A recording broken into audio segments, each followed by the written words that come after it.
Chapter 365. About this.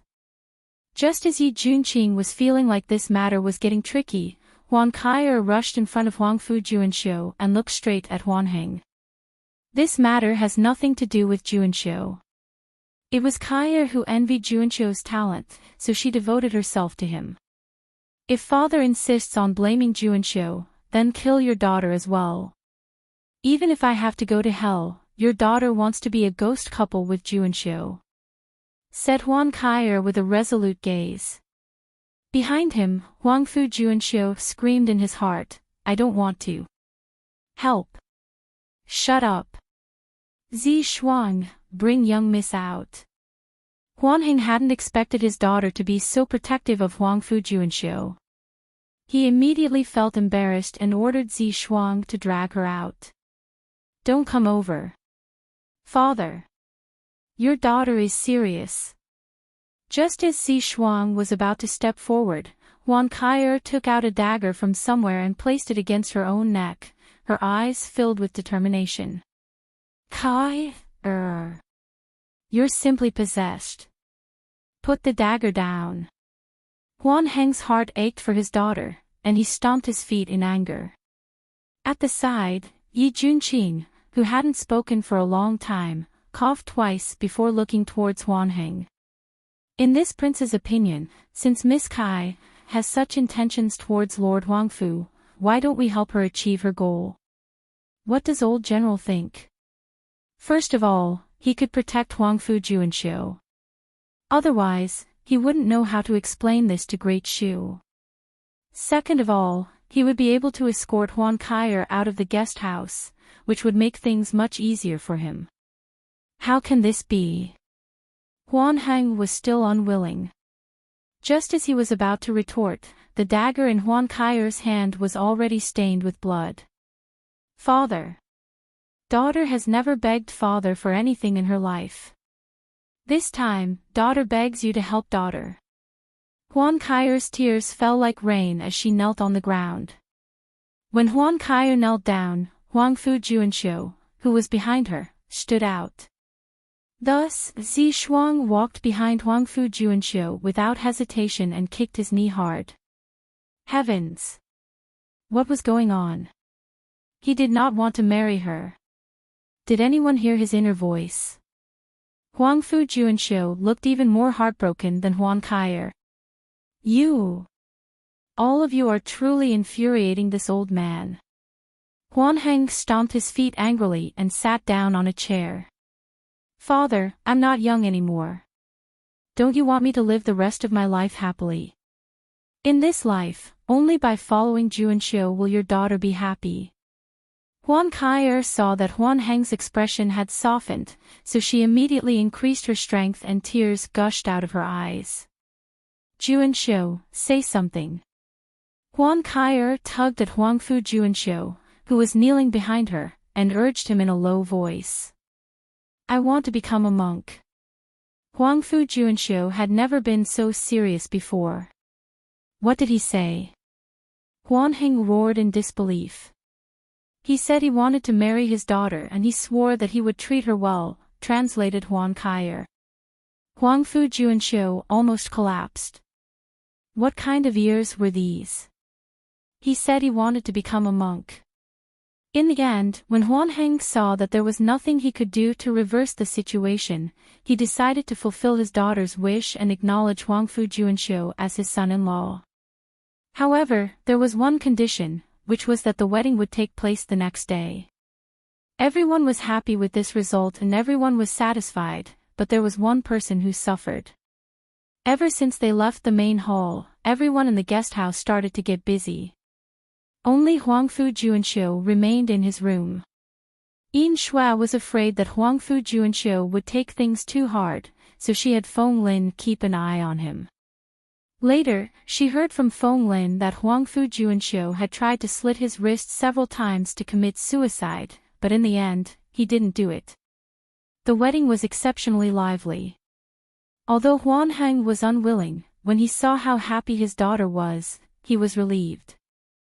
Huang Fu Juanxiu was in Ji province and didn't have any helpers, so he could only wait to be trampled on. The joyous wedding solved everyone's problems. It wasn't until Huangfu Juanxiu left Ji province with Huan Kai'er with a worried expression that Yin Shuai revealed Yao Mowen's whereabouts to Yan Nanxing.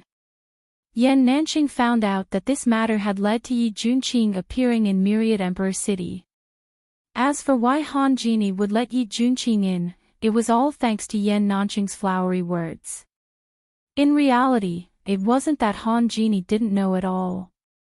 It was just that Han Genie had never been willing to force things. If Yao Mowen wanted to leave, he wouldn't have stopped her. I didn't think that you'd have such a hard time here. When Yi Junqing appeared in front of Yao Mowen, she was currently digging the ground with her pickaxe. Yi Junqing. Yao Mowen lifted her eyes to see Yi Junqing standing in front of her. After a moment of hesitation, Yao Mowen abruptly reached out and pinched Yi Junqing's arm. It hurts. What are you doing? Yi Junqing's eyes were filled with tenderness, but they instantly turned into endless resentment. I'm really not dreaming. Yi Junqing, how did you get here? Only after Yi Junqing let out a miserable cry did Yao Mowen believe that the person in front of her was real and not an illusion. Yao Mowen. Did you touch this prince just to confirm that you weren't dreaming? Yi Junqing was enraged. He hadn't eaten or drunk anything for 2 days and 1 night to get here. I only used my hands, not my feet. Prince, don't accuse Mowen unjustly. Yao Mowen didn't care. She picked up the pickaxe and continued to dig. In addition, she seemed to be working even harder than before because she felt that her jade rui might have reached the end. Did you think that this prince came all the way here just to accuse you? Yao Mowen, what are you digging for? Yi Junqing was very angry, but when he saw Yao Mowen's strange actions, he decided not to bicker with her for now. It's a jade rui. Prince, you don't know, but Honorable Lord really is very rich. Yao Mowen felt that the word rich wasn't enough to express her admiration for Han Genie. So? Yi Junqing didn't like hearing this. So what if he was rich? So Mowen felt that it would be a waste not to take them. When Yi Junqing saw Yao Mowen's 2 sparkling jade rui flashing in her dark eyes, he knew that Yao Mowen had been badly poisoned. You took all of these for free. Yi Junqing didn't care. Actually, it wasn't for free. Mowen put in a lot of effort. Yao Mowen immediately wiped at her sweat. There's one matter that pained this prince. Yi Junqing returned to the main topic. Say it for me to hear. Yao Mowen choked on the words make me happy too, she was about to say.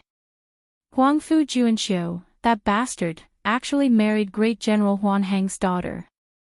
Yi Junqing was indignant. Yao Mowen froze slightly when she heard this. The pickaxe in her hand paused for a moment before continuing to dig. It really is a pity, otherwise, said Yao Mowen indifferently. Otherwise this prince was planning on marrying her off to Ben Lei. You also know that good things shouldn't flow to outsiders. Now, that brat Huangfu Juanxiu has profited for nothing. Yi Junqing really had thought of this. That's truly heart-wrenching. Yao Mowen smiled, the curve of her lips deepening. Right at this time, the pickaxe hit an obstacle. Yao Mowen immediately threw the pickaxe away and bent down to retrieve the jade rui from the hole. Then she stood up and laughed heartily.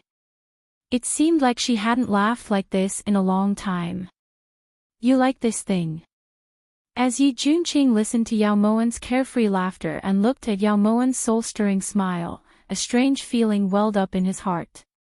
This time, he could truly feel it. Actually, from the start, he had never considered that Yao Mowen was someone else's substitute. With her black-bellied personality, if it weren't for the fact that they were right in front of them, no one would believe that she was Ma Xin's younger sister. I like it. I really like it. Yao Mowen laughed so hard that she was crying. Yi Junqing didn't say anything. Then he picked up the pickaxe that Yao Moen had thrown to the ground and started digging. Chapter 366. Thus, when Han Jini and Yan Nanxing came back from drinking, they saw Yao Moen and Yi Junqing happily digging in the golden forest. Yao Moen's decision to leave was within Han Jini's expectations. Although he didn't urge her to stay, he still felt a bit uncomfortable. Firstly, he really couldn't bear to part with Yao Moen. Secondly, Yao Moen had actually gone to move that Mount Rui in the back garden. If it wasn't for the fact that Han Jini had exchanged the jade Rui for banknotes, everyone really suspected that Yao Moen would have been crushed to death by the jade Rui. Of course, there was another person who felt uncomfortable besides Han Jini. The wheels of the carriage rolled forward, leaving 2 faint marks on the ground. Inside the carriage, Yi Junqing looked towards Yao Moen with a serious expression. "This prince feels that you should never go to 10,000 Imperial City ever again," said Yi Junqing solemnly. 75, 76, 77. "Why?" asked Yao Moen in her free time. "If Master Chiao sees you again, it's very likely that he'll tear you to pieces." Yi Junqing firmed his resolve as he looked at the clothes made of blue glass in Yao Moen's hands. "It's worth it even if he's torn to pieces." "Prince, look, this is blue glass. Ah. This small piece can be exchanged for 1,000 warhorses. Where have I counted to?" Start counting again." 1, 2, 3. Yi Junqing didn't dare to speak anymore. This was already the 10th time Yao Moen had counted. After Yao Moen returned to the guest house, Ben Lei prepared a grand welcoming banquet as usual. Because Huan Kaier had left, everyone was very relaxed during the banquet. That night, Yao Moen sat alone in the pavilion, leaning against the railing. Her fingers were wrapped around her knees as she looked up at the starry sky. "What are you thinking about?" Yi Junqing had learned his lesson from last time and spoke his mind directly. He didn't ask useless questions like why she hadn't slept yet. Ever since the last battle, there hasn't been any movement from Guangning for almost a month. Moen feels that there's definitely something fishy going on. Yao Moen turned to look towards Yi Junqing with a hint of worry in her eyes. Before they can think of a way to deal with the sky-piercing rat, they wouldn't dare to rashly send out troops. Also, Guangning's secret agents have reported that the Ice Soul Corps has pledged allegiance to us, but the Iron Blood Corps still hasn't sent any reinforcements. This could also be one of the reasons. Yi Junqing slowly walked in front of Yao Moen and analyzed calmly. "Iron Blood Corps. Ice Soul Corps is fine." Yao Moen seemed to have thought of something and looked towards Yi Junqing. "Don't worry, the Ice Soul has been hanging out with Zhu Chen these past few days. Their relationship is very harmonious." When he saw the worry in Yao Moen's eyes, he decided to keep the words that he had been preparing for a long time to the bottom of his heart. Now that he hadn't succeeded yet, perhaps he shouldn't think too much about it. The Iron Blood Army is not to be trifled with. No matter what, the Ice Spirit's safety is the most important. Yi Junqing knew very well what Yao Moen was trying to say. If they couldn't protect Ice Soul, then no one would dare to betray them in the future. This prince will arrange everything. Yi Junqing nodded slightly. The late autumn wind was a bit chilly, so Yao Moen couldn't help but sneeze. Yi Junqing saw this and immediately took off his cloak. Just as he was about to get up, he saw that Yao Moen was looking towards him in shock as if she had seen a ghost. "Prince can't be thinking of putting it on Moen, right?" Yi Junqing felt that this question didn't make sense. There were only the two of them in the pavilion. Who else would be putting it on besides her? At this moment, a cold wind blew past. "That's right, what's wrong?" Yi Junqing didn't think much of it. When did Prince start treating Moen so well? You couldn't have fallen in love with Moen, right? Yao Moen's smile was vulgar, but in reality, she was advancing in order to retreat. With her wisdom, she had already seen through Yi Junqing to the bone. Who likes you? Yi Junqing refused to admit it, but his heart was pounding like a little deer. You really don't like me? Yao Moen deliberately lifted her brows as she looked towards Yi Junqing suspiciously. Her gaze made Yi Junqing's face burn uncomfortably, as if he wasn't wearing any clothes. What reason does this prince have to like you? You're two-faced and greedy, you don't forgive people when you're in the right, and you defend yourself when you're in the wrong. You're a dictator and a dictator. When you don't want to listen, no one can speak, but when you want to listen, no one can shut up. What do you want to do? Yi Junqing continuously criticized Yao Moen. It wasn't until Yao Moen gracefully walked in front of him that Yi Junqing came to a realization. Heavens! How could he have forgotten that in this day and age, telling the truth was like getting struck by lightning? It seems that Moen really should reflect on herself. Prince, rest here. Moen will take her leave first. Yao Moen gave Yi Junqing an evil smile, then walked around him and walked down the pavilion. Only when Yao Moen's figure disappeared from the rear garden did Yi Junqing dare to turn around. His expression was filled with regret. He really wanted to tell Yao Moen that he was sincerely praising her. The next day, when Zhu Qin found out that Yao Moen had returned to the residence, he eagerly came to visit. Why didn't you come with Mingyu? Yao Moen felt that leaving Zhu Qin by Yi Junqing's side was the best move she had made. Mingyu is still tidying up at home. She'll be here soon, said Zhu Qin respectfully. And I heard from Prince that you get along very well with Ice Soul. Yao Moen took the tea that Tingyu handed over and took a sip. That's really good to the point of speechlessness. Zhu Qin didn't say much, but every word he said was to cater to Yao Moen. Zhu Qin, you came to find this consort because you have something to discuss, right? Yao Moen's brows furrowed slightly, but she quickly recovered.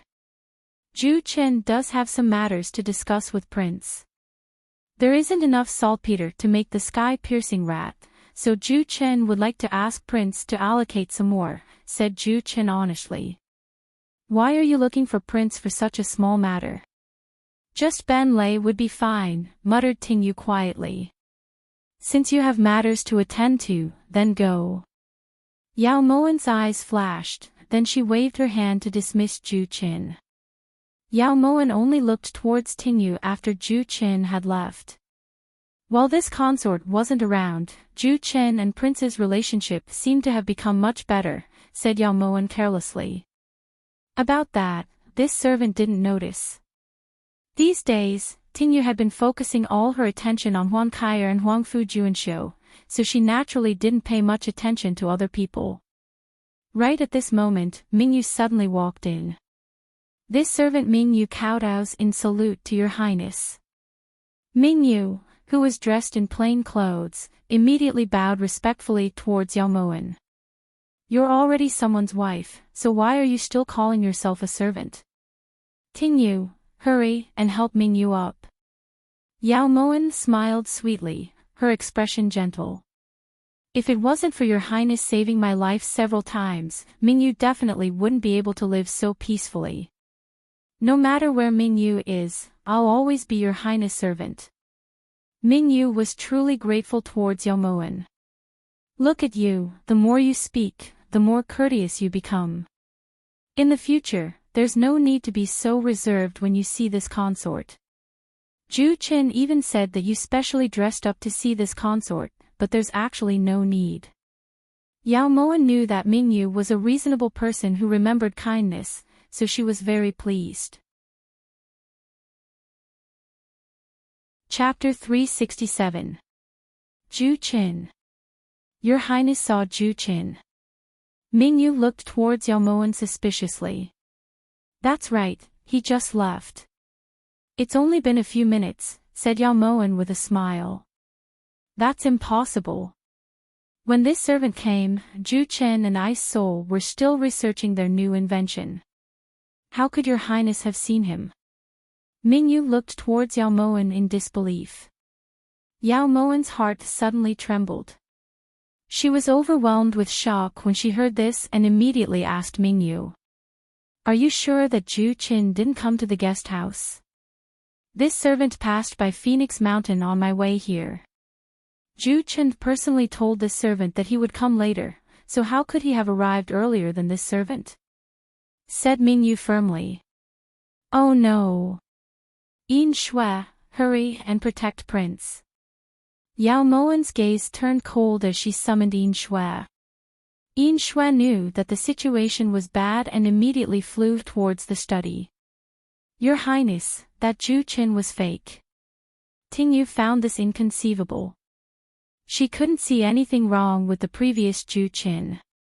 Go find Ben Lei and the others to help Yin Shui. Mingyu, come with this consort to the study. Yao Moen ordered calmly before leaving the main hall with Mingyu.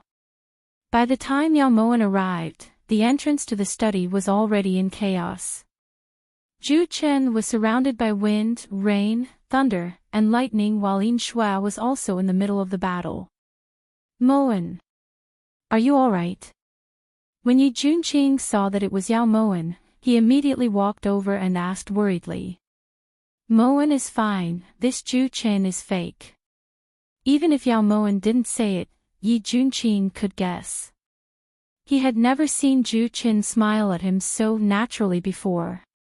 If it wasn't for this, Yi Junqing probably wouldn't have been able to dodge Zhu Qin's hidden weapons. Even though he was surrounded by Yin Shui and the others, Zhu Qin didn't seem to be at a disadvantage. At this time, Ben Lei had already rushed over with the guards. When Zhu Qin saw this, he took something out of his sleeve. There was a flash of light and by the time everyone opened their eyes again, Zhu Qin was already gone. Yin Shui and the wind, rain, thunder, and lightning combined couldn't do anything to him. Just who is this person? Yao Moen furrowed her brows as her thoughts spun. Yi Junqing also sank into thought. After a moment, the two of them looked at each other in dismay and said in unison. Iron-blooded army. Oh no, Yin Shui, quickly bring people to Phoenix Mountain. Yao Moen came to a sudden realization and hurriedly gave instructions to Yin Shui. Yin Shui and the others obeyed and left. Yao Moen and Yi Junqing also left the guest house and hurried towards Phoenix Mountain. After a series of landslides, the Ice Soul was finally convinced. Even though everything that Zhu Qin had invented was based on his black ball, the Ice Soul had to admit that even if he thought about it for 30 years, he still might not be able to invent this shockingly powerful, sky-piercing pillar. Success. Zhu Qin patted the dust off his hands and exhaled deeply. Brother Juechen's heaven-piercing pillar is indeed powerful. Ice Soul is impressed. Ice Soul cupped his fists, his gaze sincere and friendly. Brother Ice Soul, you must be joking. You are the originator of these things.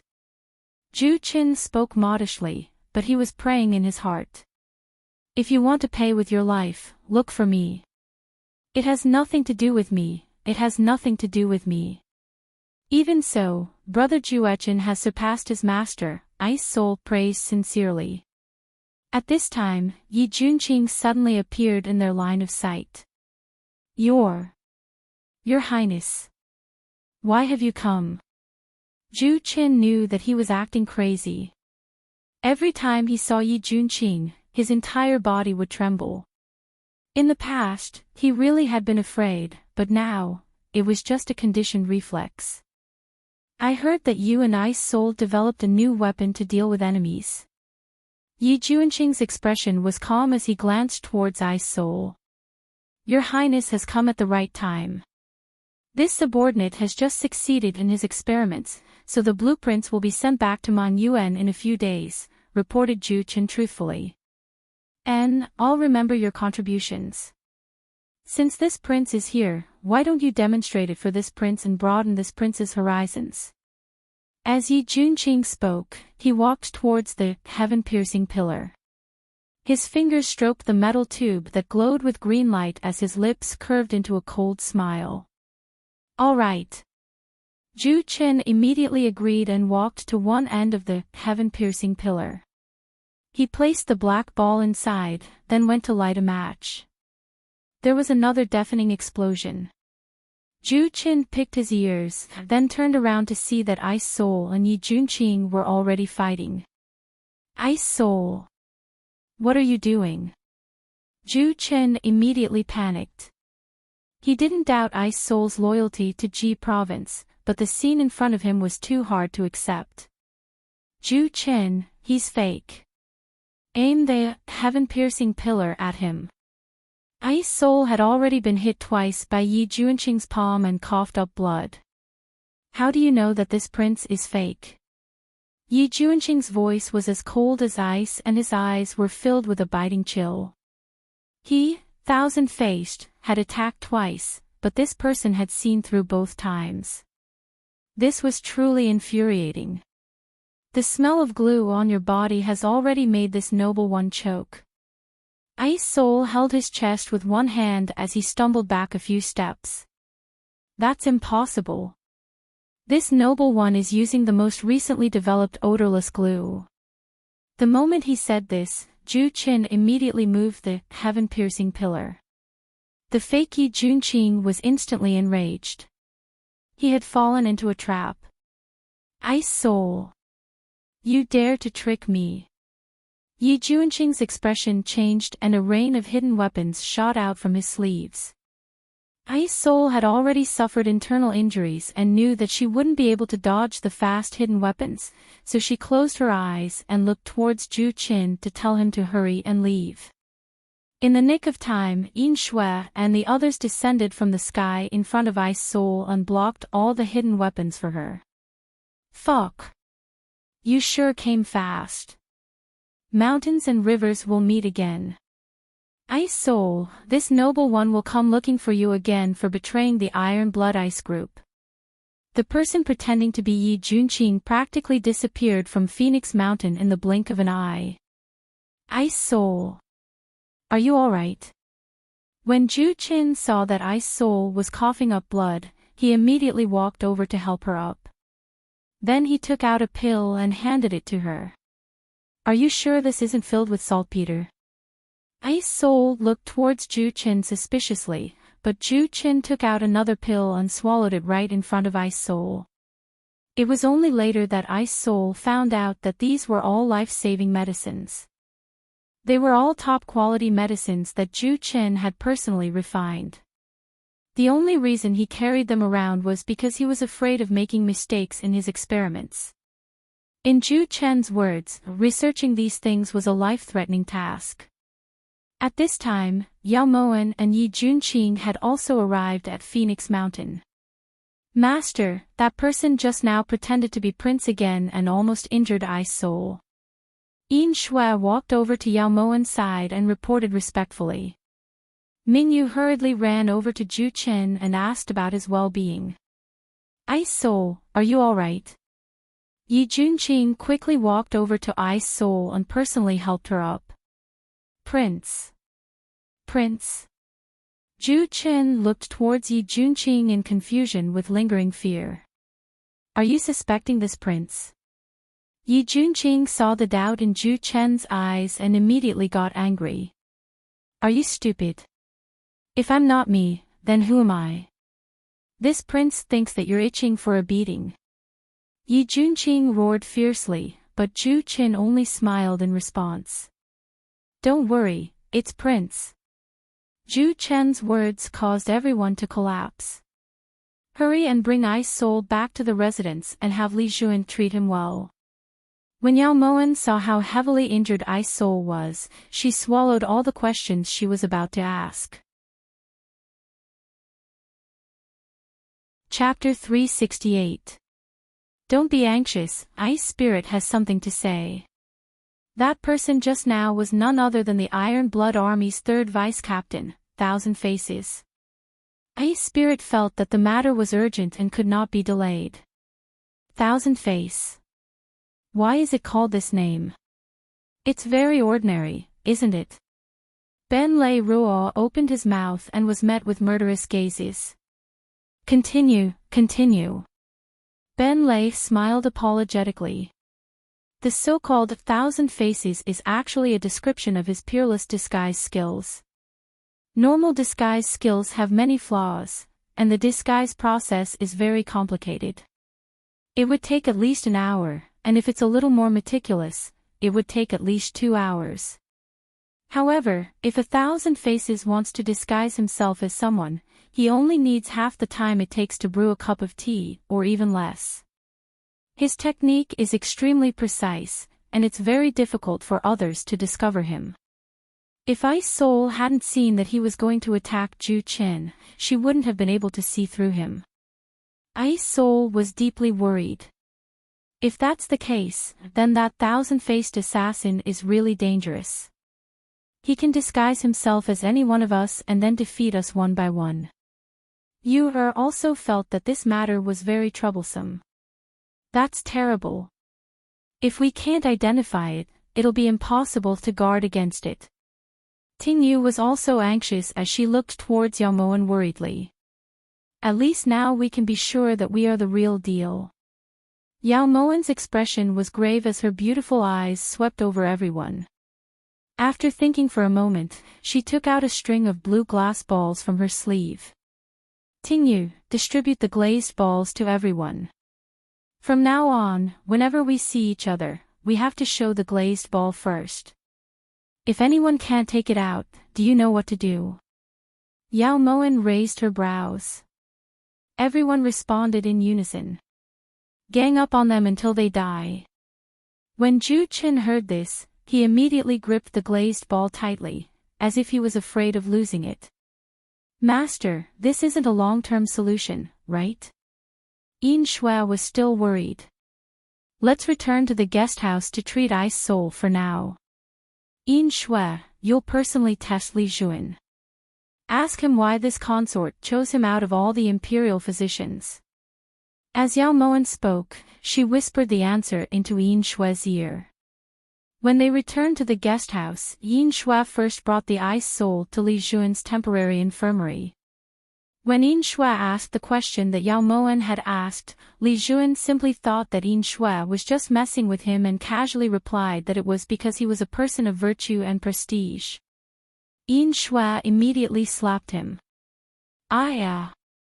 Stop fighting. What's going on? Li Juan covered his head with his hands, his tone mournful. The answer is wrong. Yin Shui stared at Li Juan warily. Although she felt that Li Juan was the real person, no one could guarantee that he wasn't just pretending to be pitiful. Of virtue and prestige. Stop fighting. Because I'm handsome. I'm handsome, okay. Li Juan cried. Didn't he check the almanac before going out today? Yin Shui has offended you, please forgive me, Imperial Physician Li. Her ladyship has instructed Imperial Physician Li to treat the Ice Soul crystal properly. Hearing Li Juan's answer, Yin Shui dispelled her doubts. Poor Li Juan, he had been beaten for no reason. After Li Juan wrote a prescription for the Ice Soul herb, Yin Shui gave Li Juan a glass ball and told him the truth. Li Juan was wrongly accused. He really wanted to question Yin Shui. Couldn't you have said so earlier? Due to the 1,000-faced assassin's sudden appearance, Ju Qin and Ming Yu had been arranged to stay at the guest house. Thus, after Yin Shui brought the Ice Soul herb back, the two of them were in charge of taking care of the Ice Soul herb's safety. For the sake of safety, Ju Qin even set up an ambush in the Ice Soul herb's room to prevent the 1,000-faced assassin from launching a sneak attack. After Yin Shui reported the entire situation to Yao Moen had a flash of inspiration and came up with a countermeasure. Thus, at dinner time, everyone gathered in Yao Moen's room. Moen has thought about it. Even with the keepsake, there's no guarantee that the 1,000-faced assassin won't take advantage of it. While Yao Moen was speaking, Ting Yu had already retrieved all the glass balls that had been distributed at Phoenix Mountain. Li Juan still has one, don't forget. Yao Moen rarely saw Yao Moen this stingy, but when he thought about it, there really wasn't any reason for her to be generous since one was worth 1,000 warhorses. Master, if there's no keepsake, how are we supposed to tell if it's real or fake? Ben Lei looked towards Yao Moen suspiciously. Ben Lei, this consort wants to ask you, when you first came to Mong Yuan, did you enter Melancholic Spring Courtyard? Yao Moen's question was too direct, so Ben Lei immediately shook his head. Do you guys believe me? Yao Moen lifted her brows and looked towards everyone. Everyone shook their heads, then they saw Feng Lin shout at Ben Lei. He's fake. Gang up on him. After saying this, Feng Yulei Dian got up and started beating Ben Lei up. Stop beating him. I went there. But I just drank, I didn't do anything else. If you guys don't believe me, you can ask Uncle Tian. Ben Lei complained endlessly. Uncle Tian is already so old, yet you actually brought Uncle Tian to that kind of place. You're truly inhumane. Everyone stopped beating him and Feng Lin looked at him with extreme disdain. He was the one who brought me there, all right. Ben Lei was speechless. Master, you're saying that if we have any suspicions, we can use this sort of interrogation method to determine if he's real or fake. Yin Shui looked towards Yao Moen in realization. We've all seen thousand-faced assassins' appearance-changing technique. It's practically all-pervasive and his martial arts aren't weak. There's no better way to guard against him, so this can be considered an expedient measure. Yao Moen's gaze gradually darkened. She also knew that this method could only treat the symptoms and not the root cause. Master, do you like Prince? Ben Lei looked towards Yao Moen with a vulgar expression as he asked this resentfully. When Ben Lei said this, everyone's gazes instantly fell on Yao Moen. Yi Juanqing's heart tightened. At this moment, he suddenly felt that Ben Lei was exceptionally pleasing to the eye. Unfortunately, Ben Lei had forgotten what kind of person Yao Moen was. Would she be forced into a corner by him? Feng Lin, push a certain tactless fellow out for this consort to give him a good beating. If he's still able to get out of bed tomorrow morning, this consort will only hold you accountable. Yao Moen instructed lightly. Feng Lin naturally understood which tactless fellow it was and immediately charged towards Ben Lei. Master! You can't be like this. Then if you can't answer, then it's fake. What are you guys just standing there for? Ben Lei looked towards everyone pleadingly, but all he got in return were looks of schadenfreude.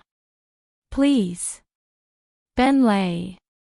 Feng Lin rubbed his palms together, a malicious smile gradually lifting the corners of his lips. Why? Master. Ben Lei refuses to accept this. Ben Lei struggled on his deathbed. Refuse to accept. Then beat him until he accepts. He doesn't need to get out of bed the day after tomorrow. Yao Moen waved her hand. Ben Lei saw that the situation wasn't good and was just about to run when Feng Lin sealed his acupuncture points. Next to Yao Moen, Yin Shui couldn't help but shake her head. Ben Lei was truly tactless to actually ask why. Was it because the other was the master? How stupid. Once everyone left, Yi Juanqing chose to stay behind. Prince, is something the matter? Yao Moen saw that Yi Juanqing had no intention of getting up, so she asked in confusion. This prince feels that if that thousand-faced assassin wanted to kill this prince, he could have just come to find this prince, but he went to see you first. Yi Juanqing's expression was grave. Moen has already thought about this. He's probably probing Moen. Yao Moen sighed lightly, then slowly sat down. At the side, Tingyu poured a cup of tea for Yi Juanqing, then quietly retreated. Now that you're no longer a fool, this matter has probably already reached Yi Hongyi's ears. So this prince feels that there's no need for you to keep pretending. How about this, prince, just announce your matter to the world? This had always been Yi Junqing's greatest wish. He felt guilty for letting Yao Moen keep pretending to be a fool. Chapter 369. If he hadn't seen it with his own eyes, Yi Hongyi wouldn't believe it. Also, how are you going to announce it to the world? The awkwardness of Moen's identity is a small matter, but if it shakes the morale of the army, then the gains won't make up for the losses. Yao Moen felt that she needed to consider this matter thoroughly. How could it shake the morale of the army? You're Ma Xin's younger sister, so you have a reason for everything you do, said Yi Junqing impatiently. So Prince wants to announce to the world what Yi Hongyi did to eldest sister. Yao Moen's gaze gradually turned cold as she spoke in a low voice. This prince does indeed have this intention. Yi Junqing didn't deny it. Has Prince thought about the consequences of this? Prince, don't forget that when you raised the flag in Mong Yuan, the banner was that Yi Hongyi was cruel, heartless, muddle-headed, and tyrannical. Yao Moen was getting a bit angry. Ma Xin's death proves this point. What's wrong with that? Yi Junqing didn't think much of it. Everyone knows of your highness' feelings for eldest sister. If your highness reveals this matter at this time, not to mention the fact that we don't have any concrete evidence, even if we do, everyone will think that your highness is rebelling for a woman. At that time, what will your highness do? Yao Moen felt that no matter how she tried to explain, Yi Junqing would still be single-minded and it would be hard to change his mind. This prince rebelled for Ma Xin, this is the truth. Yi Junqing frowned as he spoke firmly. Yao Moen. This prince doesn't want you to pretend to be stupid in front of everyone, do you understand? Yi Junqing couldn't say these words no matter what. Prince is willing to rebel against the imperial court for a woman. But the soldiers that fought with you know who Yao Ma Xin is. What reason do they have to drag their entire family into danger with Prince? Now that things have gotten to this point, can Prince not be so narrow-minded? You have to be worthy of Yao Ma Xin, but you have to be worthy of those soldiers that have placed their lives in your hands. They don't owe you anything. Yao Moen felt that only shouting could express her thoughts. In any case, this prince won't let Ma Xin die without knowing why. This meant that when Yao Moen flipped out, Yi Junqing would naturally weaken. After being together for so long, Yi Junqing had already developed this habit. When did Moen say that she was going to let eldest sister suffer injustice? As long as Prince obtains the country, then at that time, you can clear eldest sister's grievances. That's only natural. The more Yao Moen shouted, the more excited she became. Her beautiful eyes were as wide as copper bells. Why are your eyes so wide? Do you want to eat me? Yi Junqing reached out to take it. He was afraid that Yao Moen's eyes would fall out. Prince better disappear from Moen's sight immediately. Otherwise, there's nothing Moen can't do. Stop arguing. Yao Moen harumphed, but her voice didn't lower in the slightest. This prince wasn't arguing. Yi Junqing said innocently. Feng Lin, if that bastard makes any more noise, just beat him to death. Outside the door, Ben Lei, who had been wailing incessantly, finally shut his mouth. The next day, under Yao Moen's suggestion, everyone asked questions instead of nodding at each other. Ben Lei, when are you going to pay me back the 30 taels of silver you owe me? When Tingyu walked out of the room with a basin of water, she coincidentally ran into Ben Lei. Do I owe you money? When? Ben Lei's face was blank. Guards. 1,000 faces sneak attack. Tingyu didn't even look at Ben Lei as she shouted at the top of her lungs. Shoo, return it. I'll return it tomorrow. Ben Lei felt that these days were worse than death. Also, Nyang Nyang was beaten up by Feng Lin to the point that you can't get off the bed. If Nyang Nyang sees you swaggering around like this, won't you implicate Fong Lin and cause him to be punished by Nyang Nyang? Ting Yu saw that Ben Lei's face was flushed red and reminded him with good intentions.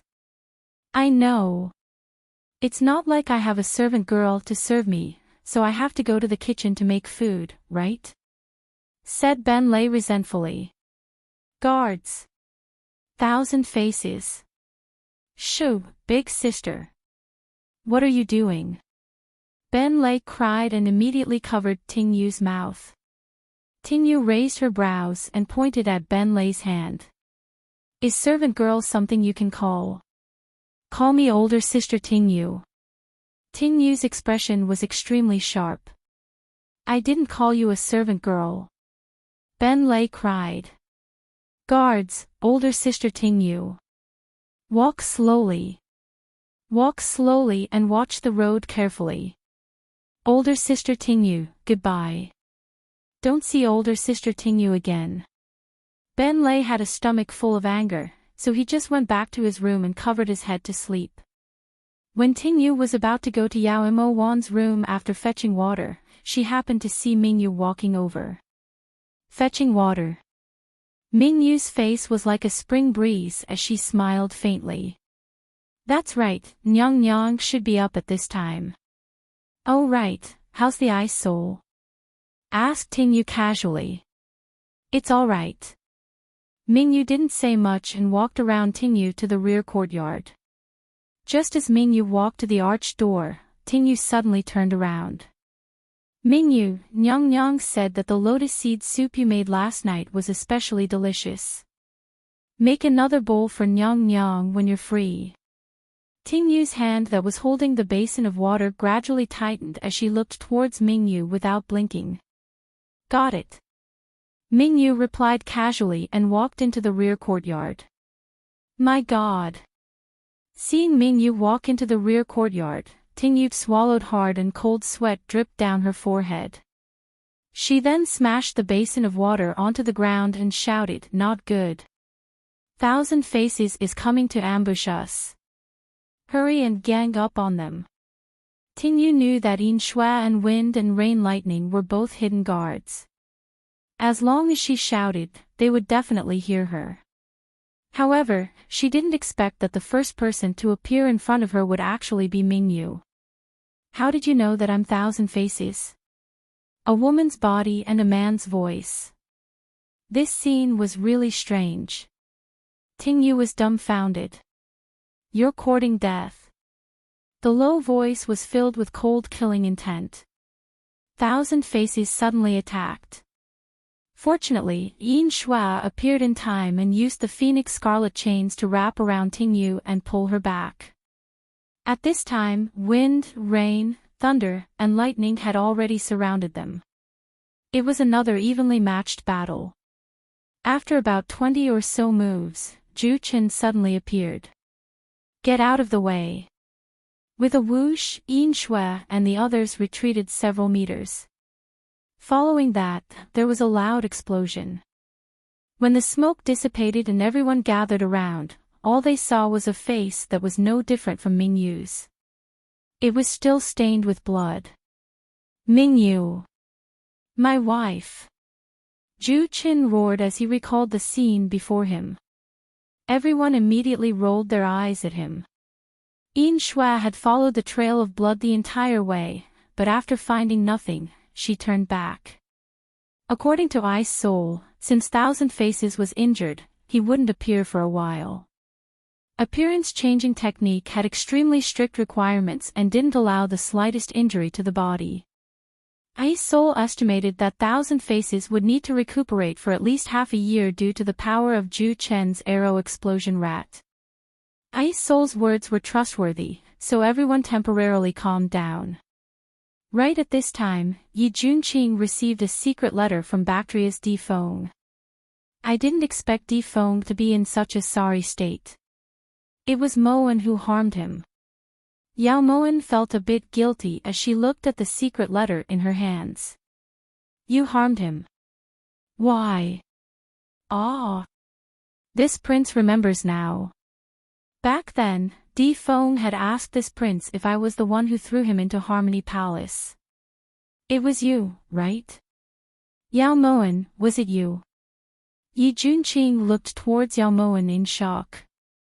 If it wasn't for Moen, the one suffering in Bactria right now would be Prince. Yao Moen lifted her brows, then handed the secret letter to Yin Shui. Chapter 370. It was this prince that harmed him. Yi Junqing was speechless and filled with guilt. Master, it says that Yi Hongyi has already sent envoys to negotiate with Xiao's Prime Minister Zhao Shun. What does this mean? Yin Shui frowned as she looked towards Yao Moen. No wonder Guangning hasn't made a move, so it's Yi Hongyi seeking an alliance. Yao Moen took a deep breath and her gaze darkened. It hasn't reached that stage yet, right? Yi Junqing felt that it was hard to say who would win. This definitely isn't Yi Hongyi's idea. If Moen's guess isn't wrong, this should be the idea of the Iron Blood Army's commandant. Perhaps he wants to use this battle to test out the strength of the Lin country. He'll know whether they're friends or foes after a test. Yao Moen felt a headache whenever she thought of the enemy she had never met. This person was too mysterious, so mysterious that she had no way of investigating him. Even the Yin clan didn't have any traces of him. If that's really the case, this prince feels that for both official and private reasons, should personally go to Xiao. Don't stop me this time. Yi Junqing looked towards Yao Moen solemnly. In reality, he felt that he couldn't just leave Di Feng to fend for himself in Xiao. How could Moen stop Prince? Not only that, Moen has also decided to go with Prince. Yao Moen said inwardly that she couldn't let Yi Hongyi make the first move. This trip to Xia had to go. Before leaving, Yi Junqing handed military affairs to Huanheng. Yao Moen left wind, rain, thunder, and lightning to protect Ai's soul. She only brought Yin Shui and Tingyu. The journey from Ji province to the imperial capital of Xiao's Linen was less than 10 days and the journey was relatively smooth. They occasionally encountered a few thieves who either tried to rob them or rape them, but Yin Shui dealt with them all. However, what was unexpected was that Yi Junqing's group encountered such trouble the moment they arrived in Linen. To be more precise, Yi Junqing was the only one who encountered trouble. What are you doing? Shouted Yi Junqing angrily when he saw the 30 or so guards glaring at him. Are you Great Chu's traitor Yi Junqing? Shouted the guard in the lead. When Yi Junqing heard this, his heart trembled. Did this mean that Xia had already allied with Yi Hongyi? After a moment of hesitation, Yi Junqing prepared to leave the city, but it was already too late. While they were fighting outside, inside the carriage, Yao Moen made an unexpected decision. Catch him. Quick, catch him. Just as Yi Junqing was about to have Yin Shui take Yao Moen away, Yao Moen suddenly rushed out of the carriage and shouted for her life. What was going on? Yi Junqing really wanted to see something like a secret code in Yao Moen's eyes, but it was to no avail. At the side, Tingyu also chimed in, he's Yi Junqing. He was the one who kidnapped the Empress. Hurry up and catch him, don't let him escape. While Yao Moen and Tingyu were shouting, Yi Junqing's side was fighting even more fiercely. No matter how high Yi Junqing's martial arts were, he couldn't stand up to the opponent's tactic of taking turns to fight. As a result, Yi Junqing was outnumbered and defeated in the end. He was captured and sent to Imperial Xiao's Ministry of Justice's heavenly prison. As for Yao Moen and Tingyu, they were brought in front of Prime Minister Zhao Shun. You're the Empress of Chu. The white-bearded old man looked towards the woman in front of him suspiciously. His sharp eyes examined Yao Moen as he asked this. Empress of Chu. That's right, I'm Yao Moen. Yao Moen nodded dumbly, her clear eyes like water. At the side, Tingyu didn't miss this opportunity to bow. This servant Tingyu kowtows in salute to Lord Prime Minister. Lord Prime Minister has saved Master and this servant only because Master and this servant were able to escape Yi Juanqing's evil clutches. Ting Yu is moved to tears and thanks Lord Prime Minister. As Ting Yu spoke, she knelt on the ground and kowtowed 3 times. Rise. Since Imperial Xia is allied with Imperial Chu, it's naturally our duty to rescue the Empress of Chu. Servants, help the Empress of Chu settle down in a side room. This old man will explain this matter to the envoy of Imperial Chu. Zhao Shun waved his hand and someone escorted Yao Moan and Ting Yu out of the main hall. Yao Moan sat by the elm table and looked around the room. She actually couldn't find anything that caught her eye. Imperial Xia really is poor. Yao Moan sighed. Nyang Nyang, what do we do now? Prince is still in prison. Ting Yu didn't have Yao Moan's carefree mood and asked worriedly. The Grand Prime Minister's residence is this poor. I really don't know how the citizens of Imperial Xia are living. Yao Moan's eyes flashed slightly, the strangeness in them greater than pity. Nyang Nyang. We don't care about Prince anymore. When Ting Yu saw the absent-mindedness in Yao Moan's eyes, she became a bit anxious. Don't care. Who is this consort doing this for? Yao Moan looked towards Ting Yu with a bitter smile. If she hadn't been quick-witted enough, Yi Juanqing wouldn't have been the only one locked up in prison. Nyang Nyang has a countermeasure. Ting Yu had been panicking just now. How could she have forgotten that her master had seen all kinds of storms? Let's wait for Yin Shui to return first. Yao Moan wasn't in a hurry and poured herself a cup of tea. Yin Shui isn't here. Nyang Nyang. Just as Ting Yu was about to ask, Yao Moan spat out a mouthful of tea. Is this tea? This is clearly hogwash. At this moment, Yao Moan suddenly understood what Han Genie had said in Guan Osprey Palace. Even Fluffy would probably dislike this kind of tea. Yi Juanqing sometimes wondered if he would have killed himself if he had really married into Imperial Xia back then. Who would have thought that Imperial Xia's prison was actually open air? This was defying the heavens. Long time no see. The moment Di Feng saw Yi Juanqing, he gave him the most brilliant smile. However, that smile was even uglier than crying. Hurry and go in. Yi Juanqing really wanted to return the smile, but the jailer behind him pushed him and he fell onto the pile of grass. Alright, he never would have expected that this group of pigs would actually use bone-softening powder on him. Even after the jailer had walked far away, Di Feng still didn't show any intention of helping Yi Juanqing up. This prince is here to save you, so you should at least come over and help this prince up. Yi Juanqing struggled to get up, then brushed off the straw on his body as he looked towards Di Feng with displeasure. How much bone-softening powder do you think they could use on a criminal who plotted to murder a princess? Di Feng knew the truth. In reality, he only had the strength left to smile. It can't be, right? Yi Juanqing walked over to Di Feng with a face full of doubt. I'm sorry. I also didn't think that Zhao Shun would act so quickly. If I'd known earlier, I wouldn't have written the letter to you guys. Now it's great, you've died before you could even succeed. It's truly a sin. Di Feng smiled bitterly, helplessness in his eyes. You really killed Xia Furong. This was what Yi Juanqing was most concerned about. Do you believe that even now, I still don't know how Xia Furong died?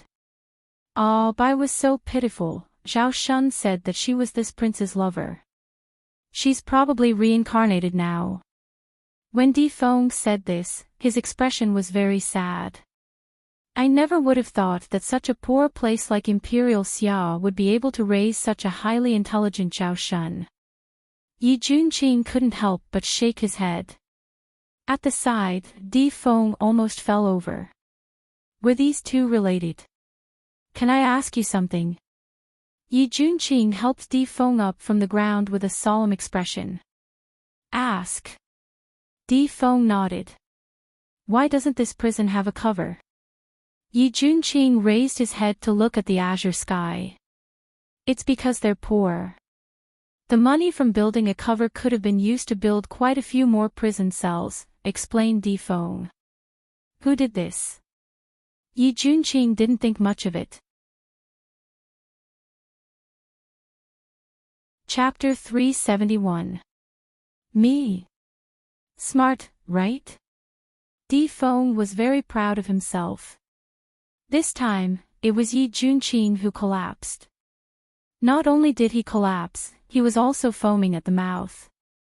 Flocks of crows flew through the blue sky, sometimes forming the character.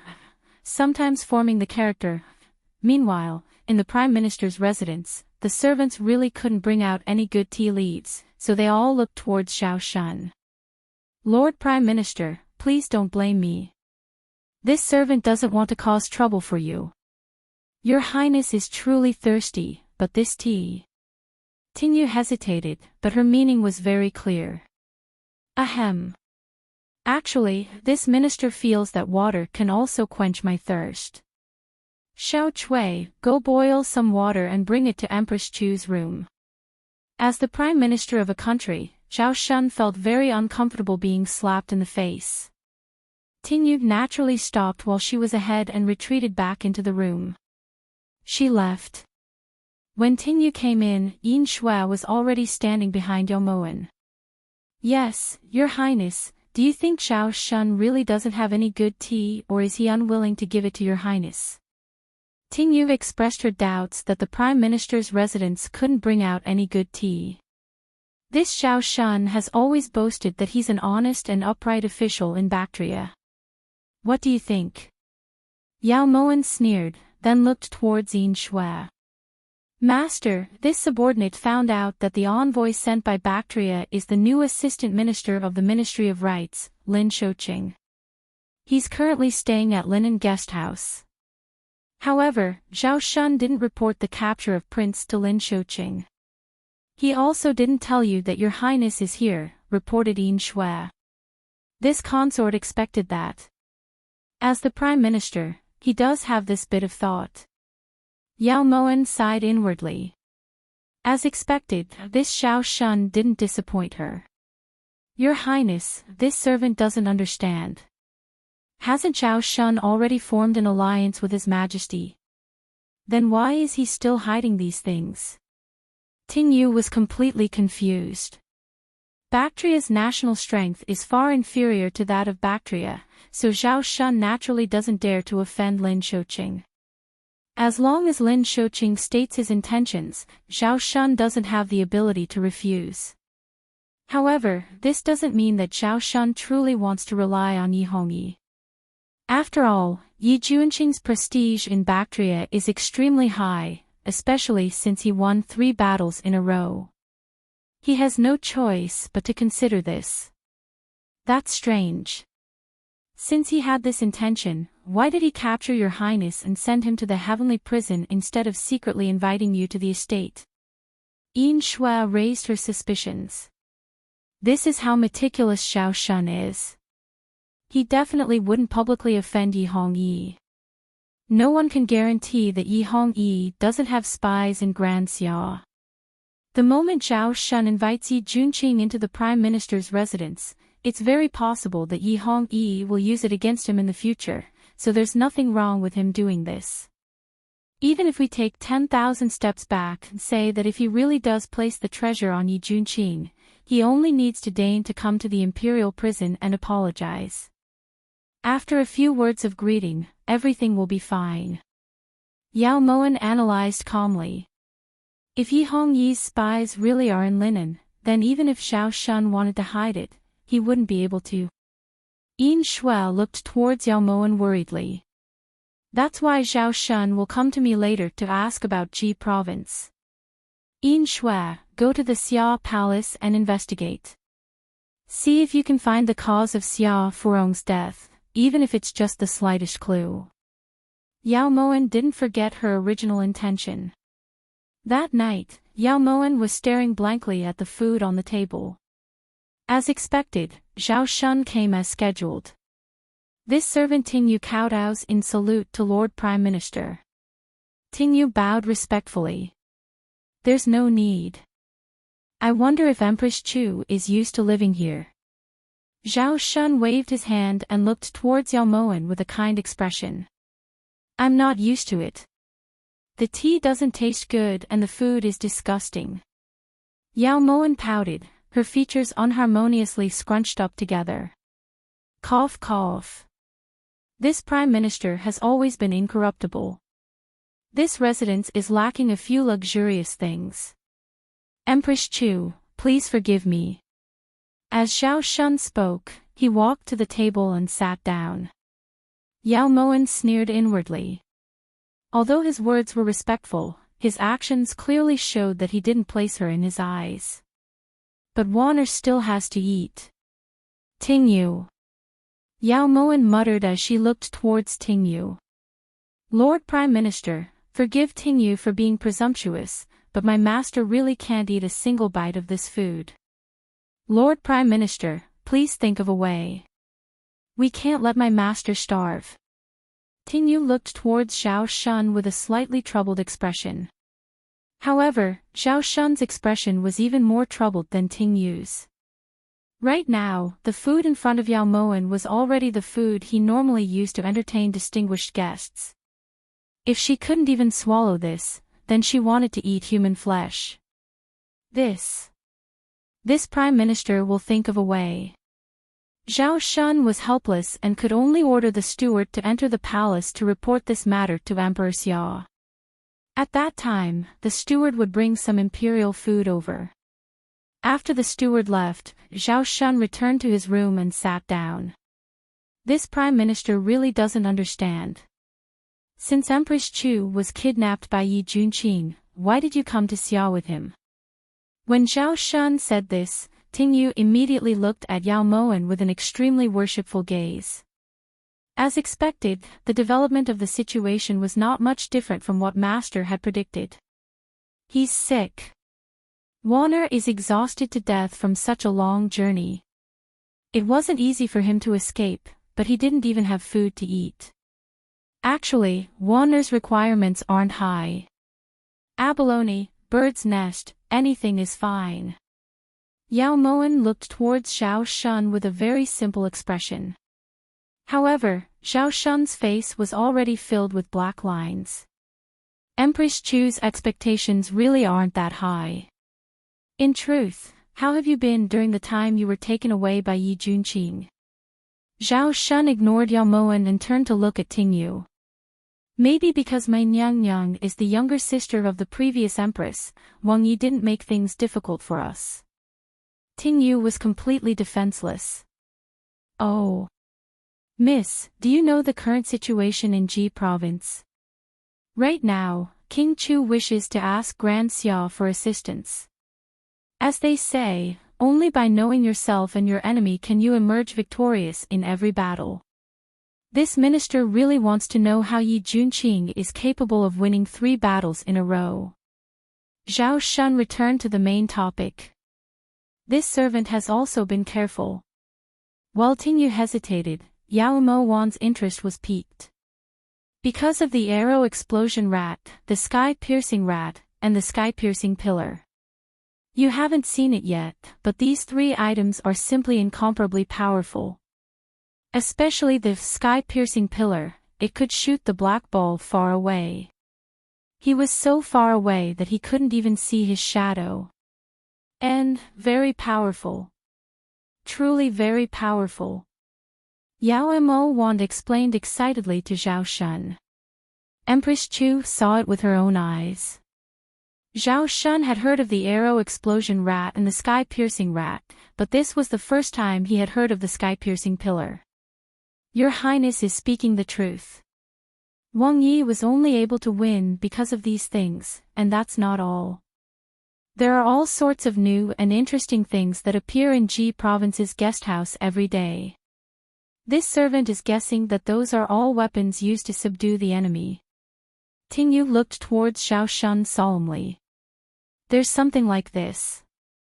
Then why didn't the people of Ji province react? After all, Yi Junqing is a rebel, so everyone has the right to punish him, said Xiao Shun seriously. The people of Ji province support Wang Yi so much that they even voluntarily sent food to the military camp. Not only did Wang Yi not confiscate it, he even returned it to the people. Forgive Ting Yu for saying something disrespectful, but how could the people care about who the emperor is? They'll support whoever gives them a good life. Ting Yu couldn't be more direct. War consumes the most resources. Where did Yi Junqing get so much food? Zhao Shun's white brows furrowed in confusion. Ting Yu feels that the one thing Wang Yi lacks the least is money. When we were in Mongyuan, this servant personally saw King Lulan and Wang Yi eating together and chatting happily. This servant even heard that King Lulan wanted to marry his own daughter to Wang Yi. Ting Yu repeated what Yao Mo Wan said without missing a single word. Chapter 372. King Lulan. It can't be. Are you sure you didn't see wrong? Zhao Shun was shocked. If he had King Lulan's support, then Yi Junqing naturally wouldn't be in such a situation. Of course Ting Yu didn't see wrong. When Ting Yu and your highness came to Lulan, I saw King Lulan. He was covered in golden light, just like a Buddha descending into the mortal world, replied Ting Yu. I didn't think that Yi Junqing would have the help of such a noble person. With the hearts of the people and resources, it was still unknown who would win this internal conflict. There's one more thing that Lord Prime Minister doesn't know. Prince's senior brother is the head of the martial world, Yan Nanxing, so there are always people watching over Ji province. If your highness and this servant were in Ji province, you definitely wouldn't have been able to escape. Ting Yu had eavesdropped on this. I hope I can help Lord Prime Minister. Ting Yu looked towards Zhao Shun mysteriously. No wonder Yi Junqing dared to rebel. While Zhao Shun was still in shock, the steward had already brought over 5 so-called top-quality dishes from the imperial palace. Zhao Shun subconsciously swallowed as he looked at the bird's nest and shark's fin on the table. Your highness, eat it while it's hot. It won't taste like this once it's cold, said Ting Yu respectfully as she picked up 2 dishes for Yao Moen. There's no taste at all. I can just barely swallow it, said Yao Moen resentfully as she tasted the bird's nest with difficulty. At the side, Zhao Shun's eyes were filled with grief and indignation. Even the monarch might not be able to bear such luxury. This Yao Moen had truly been spoiled rotten by Yi Hongyi. Once Zhao Shun left, Ting Yu moved closer to Yao Moen. Your highness, do you think Zhao Shun will believe what this servant said just now? He can go investigate. Which part of what you said isn't the truth? Yao Moen suppressed the childishness in her eyes and continued to taste the bird's nest. Although it couldn't compare to the top-quality blood swallow from 10,000 Imperial City, the taste wasn't bad. Yao Moen's lips curved into a deep smile. At midnight, Yao Moen tossed and turned on the wooden bed, unable to sleep. She got up and sat up. At this time, Yin Shui suddenly appeared. You're back. Yao Moen looked towards Yin Shui in confusion. I was afraid that something might have happened to Her Highness, so I didn't dare to stay in the Xia Palace for too long, Yin Shui replied calmly. What did you find? Yao Moen knew that Yin Shui was concerned about her and a warm feeling filled her heart. Master, it turns out that Emperor Xia has no sons and has a total of 9 princesses. Among the 9 princesses, honored princess is the most favored. If it wasn't for the accident, as the 9th prince consort, Prince Di would most likely inherit the throne of the Xia kingdom. Yao Moen couldn't help but sigh at Yin Shui's words. Just what kind of sin did this old man Xia commit in his previous life that he would end up in a situation where no one would send him off after his death? At this moment, Yao Moen's mind suddenly recalled Yao Zhenting's pained expression before his death. Regret? Yao Moan shook her head. After her rebirth, she didn't regret a single thing she had done. It could only be said that it was a pity. Inherit the throne. This is very tempting. In this way, it's not impossible for Di Feng to be wrongly accused. Yao Moan understood Di Feng's temper. Although he was stubborn, he wasn't slick. Otherwise, how could he have lived so freely under Yi Hongyi's suppression? So Yao Moan didn't believe that he had killed Xiao Furong. This subordinate found out from a eunuch that besides Di Feng, there are 2 other princes that can rival him. There are also candidates that Emperor Xia has in mind. One of them is the eldest prince consort, the eldest son of the great general of white cavalry, Feng Yuanshan. The other one is the 5th prince consort, Xiahou Yuan. This Xiahou Yuan is from the Qi imperial family. He's very talented in both literature and martial arts. He shouldn't have ended up in a remote and desolate place like this, but due to Consort Hua's interference, he ended up marrying into the Xia kingdom, reported Yin Shui truthfully. Xiahou Yuan is from the Qi Empire. Yao Moan lifted her brows. Feng Yihan's handsome face suddenly appeared in front of her eyes. Ever since the trip to Lulan, it seemed like they hadn't seen each other again. When this subordinate returned, I dropped by the great general of white cavalry's residence and found Feng Yuanshan's father, Feng Yi, in the side room. He had a lewd expression and didn't have the slightest bit of vigilance that a general should have. Yin Shui felt disdain. Is that so? That's right, is Yi Junqing doing well? Yao Moan's heart sank slightly. For Feng Yi to be able to reach the position of great general of white cavalry, he definitely wasn't an ordinary person. As for what Yin Shui had seen, either Feng Yi had gone senile or there was more to it than met the eye. Replying Master, Prince is currently locked up in the Ministry of Justice's heavenly prison together with Di Feng. Yin Shui's words finally made Yao Moan understand why Di Feng hadn't shown himself for so long despite such a major incident. Di Feng isn't loyal at all. He clearly knew that it was dangerous, yet he tricked this consort and Yi Junqing into coming to help him. Just wait until this consort sees him, see how this consort will scold him. Yao Moan's words came true. Early the next morning, she was fortunate enough to see Di Feng in the heavenly prison. When Yao Moan woke up the next day, she saw Zhao Shun leading over 30 guards to forcefully drag her and Tingyu into the heavenly prison. At the same time, Yi Junqing had already become Emperor Xiao's honored guest. Not only that unlucky assistant minister of Great Chu's Ministry of Rites, Lin Shouqing, had been killed while he was still asleep.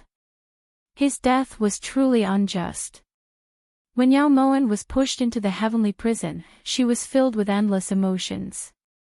She, Yao Moan, could be considered a person who had seen the world, but when she saw the azure sky above her head, she suddenly felt that she was still a lonely and inexperienced person. Little idiot. What are you looking at? Di Feng glanced at Yao Moan who was sitting next to him and sneered. Yi Hongyi was simply blind to have actually fallen for such an idiot. Although her looks weren't bad, in the end, she was still an idiot. Who thought of such an idiotic design? Yao Moan continued to look up at the sky, completely ignoring Di Feng's disrespectful words. What? What did you say? Di Feng trembled slightly when he heard this. He deliberately turned to look at Yao Moan who was sitting next to him. Ninth Prince Consort's ears aren't working well. Then Ben Gong should speak a bit louder. No matter how idiotic this consort is, it can't be compared to some people. In just half a year, this consort went from a high and mighty prince consort to a prisoner who sits in prison all the way to the bottom. However, pitiful people definitely have hateful aspects. The ancients truly didn't deceive me. Yao Moan's cherry lips hooked up, her expression full of disdain. You're not an idiot. Yao Moan, you're actually not an idiot. Di Feng looked towards Yao Moan in disbelief, his eyes filled with doubt. I really don't understand. Why does everyone who knows about this have this kind of expression? Could it be that this consort isn't an idiot is so hard to accept? Yao Moen sighed lightly and shook her head indifferently. Since you're not an idiot, then why do you have to pretend to be one? Di Feng was puzzled. Any one of them can ask this consort this question, but only Prince Di shouldn't. Yao Moen finally withdrew her gaze and turned to look at Di Feng. She hadn't seen him for half a year, but Di Feng had lost quite a bit of weight. However, this wasn't to be expected. Bactria's standard of living was indeed unsatisfactory. Why? Di Feng didn't understand. Then Moen would like to ask Prince this in return. Back then, why did you spend your days in a drunken stupor in Great Chu? Once Yao Moen said this, Di Feng became even more puzzled.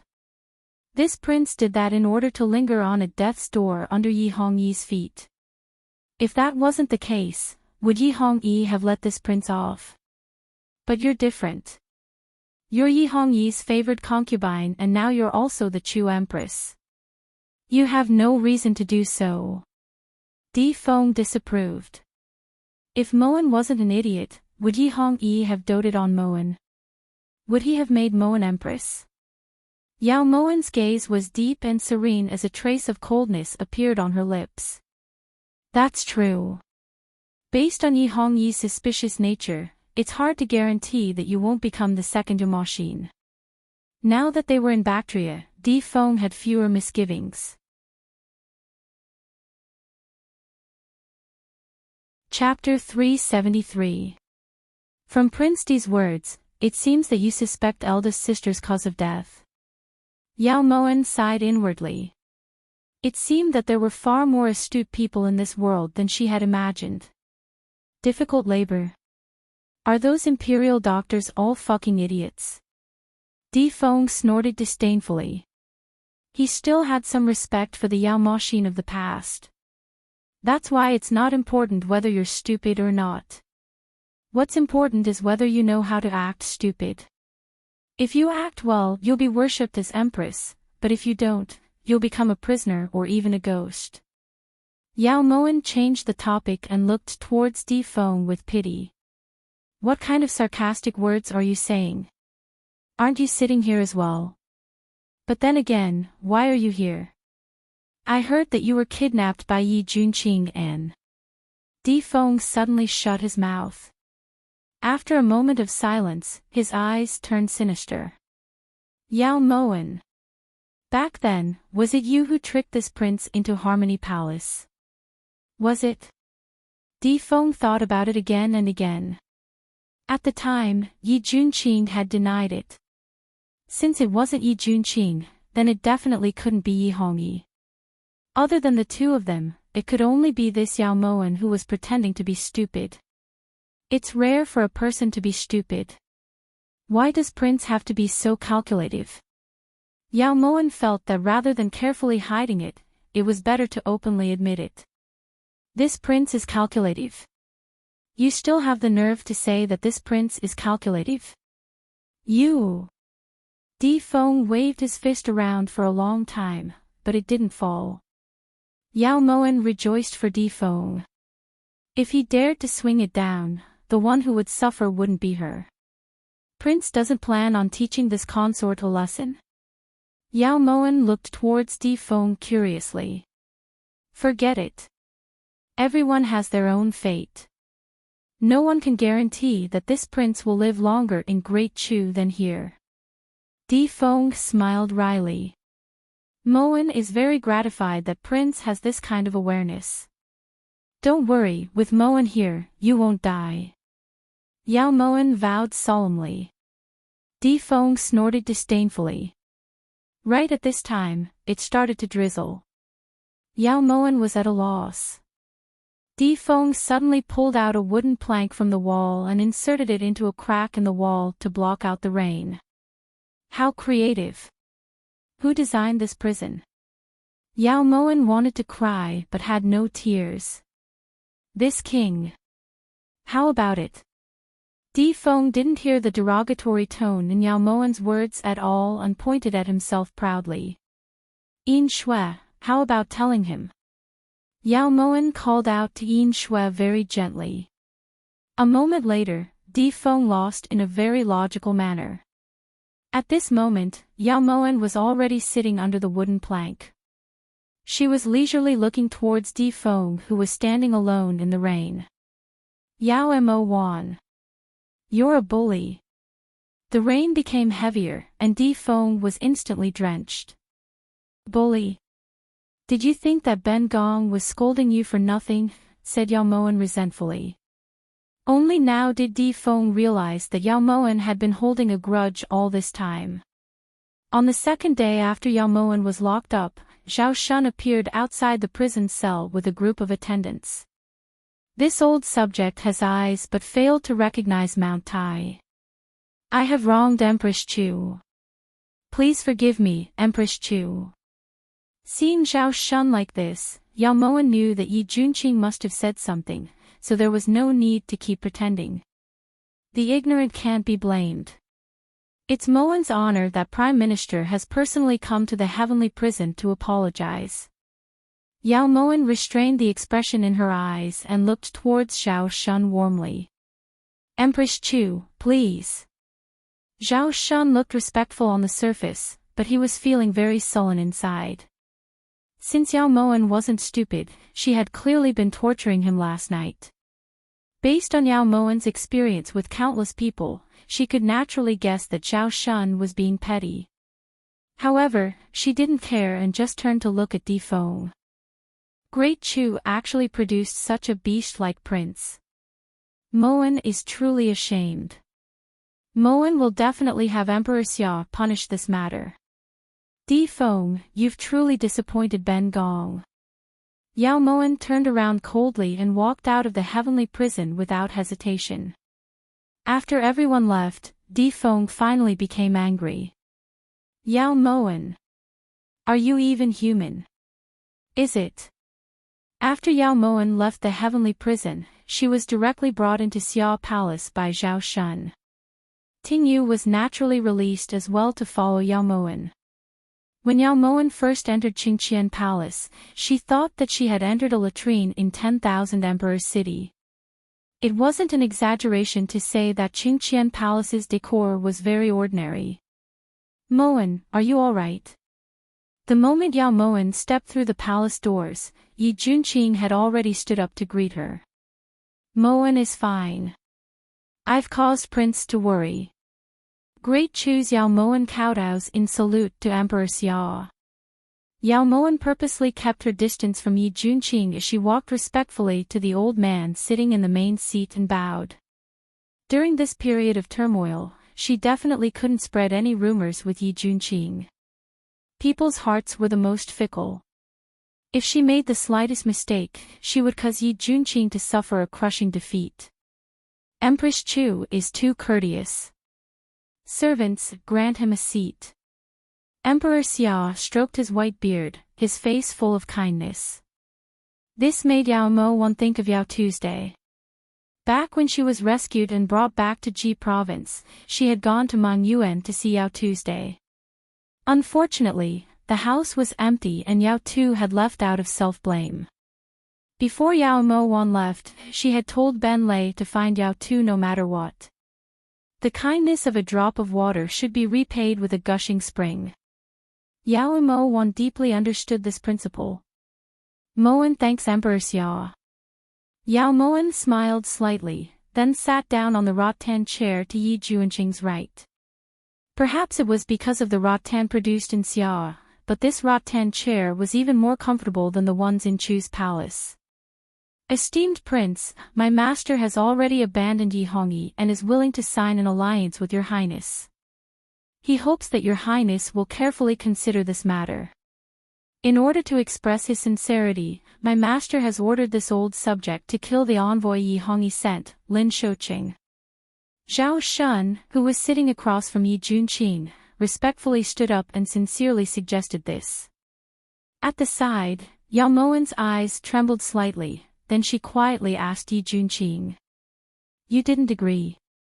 Yao Moen felt that no matter which angle she looked at this matter from, they didn't have the qualifications to keep the other party in suspense.